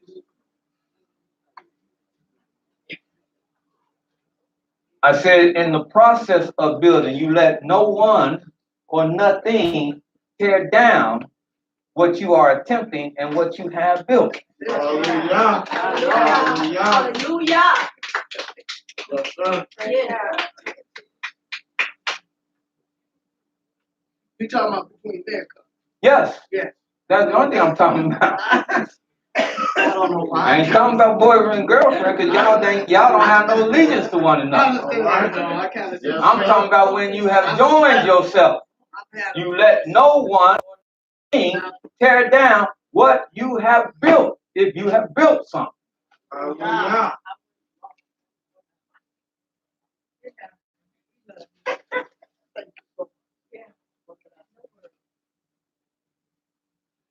If I have something and she want to forsake it, then that's one thing.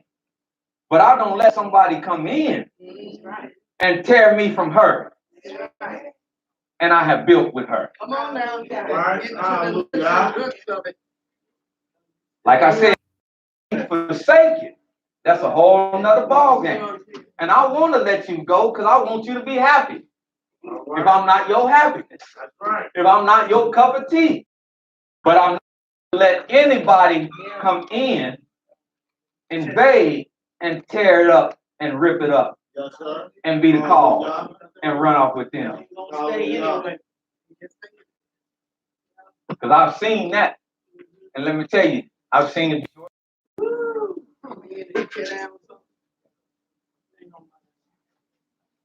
Something that was built over years, they forsook it for somebody else. And in a short term of years, it was gone. And all that they had built up, all they could do was look back and say, "Well, I wish I could get back there." But because the blow was so heavy, you crushed them dreams. That person was ready to move on. Yes. Yes, sir. Yes, sir. Hmm? Hallelujah. Yes, sir. So true. But Bobby Woman, if you think you're alone in that, you better play that. Wait till tonight. Wait till next week. What? Yeah.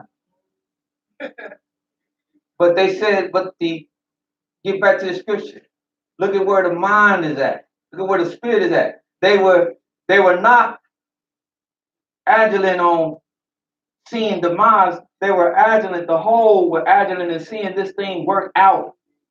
I don't know how many times I heard people get married. It ain't gonna last. If you at the wedding, it ain't gonna last. Maybe 2 months. Well, why you here then? That's not how we talk.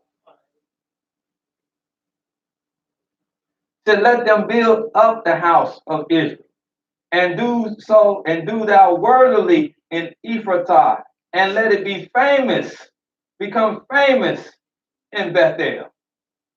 And let thy house be like the house of Perez, whom Tamar bare unto Yehudah, of the seed of which Yah shall give thee of this young woman. So Boaz, Ruth 4th chapter, 13th verse, for those that just came in. Excuse me. Ruth 4th chapter, 13th verse. So Boaz took Ruth, and she was his wife. And when he went in unto her. That's very important. So Boaz took Ruth as his wife first, then went in. That's all right here. Didn't say he went in and took her. So them brothers can stop that for you sisters that understand it. He took her as his wife. They were joined together. Then he went in unto her. And the book shows it. So when she spent the night with him, he didn't mess with her. Right. That's what makes this my role model. You want to know how to, young man, how to be like a man? Read this and read about Boaz.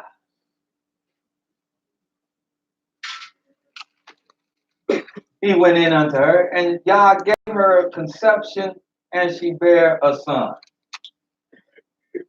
But now, look at what 14 does. Now, Ruth is the one carrying the baby. Huh? Yeah. She the one with the morning. Right. She the one with the back cramps. Right. She the one with the cravings. Yes, sir. Huh? She the one that's tired all the time. Yes, sir. She the one that can't get no sleep. Huh? Right. Boaz too a little bit, because when she can't sleep, he can't sleep either. But she the one feeling all this. But look at what the women say in the next verse. And the women said unto Naomi, The women said to Naomi, blessed be Yahweh, blessed be, they talking to the grandma. Blessed be Yahweh, which have not left thee this day which have not left you this day without a kinsman, without a kinsman. that his name may be famous in Israel. They done went right by her. She over there like, hey, remember me? I'm the one got a few more pounds, swollen feet. I'm the one catching all. Anybody know me? They like, yeah, we get to you in a minute. Bless you, child. Grandma. Go ahead.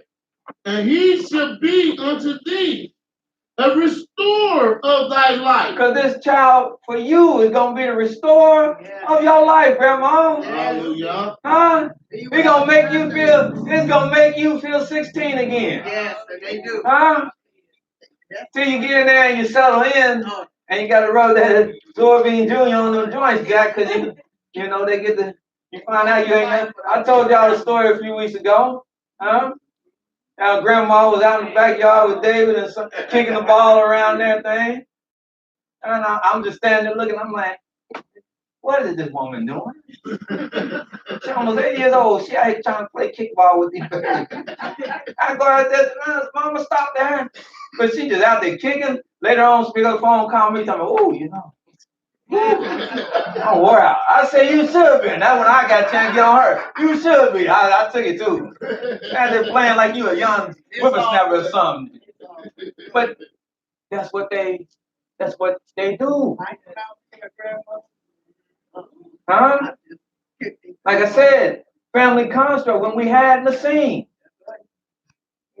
I said, well, Ma, we getting discharged, because it's college. We getting discharged, we leaving, they kicking us out. But now that's what they do. You have to they kick you out. And they kicking us. So we going on home. Y'all ain't going home. I said, what? You don't get over here. Bring everything out there. Y'all come over here. You're staying with me for the next few months. I said, no, we're not. I'm going to go home. You staying here. Well, guess what we say. You had to bite your teeth. Huh?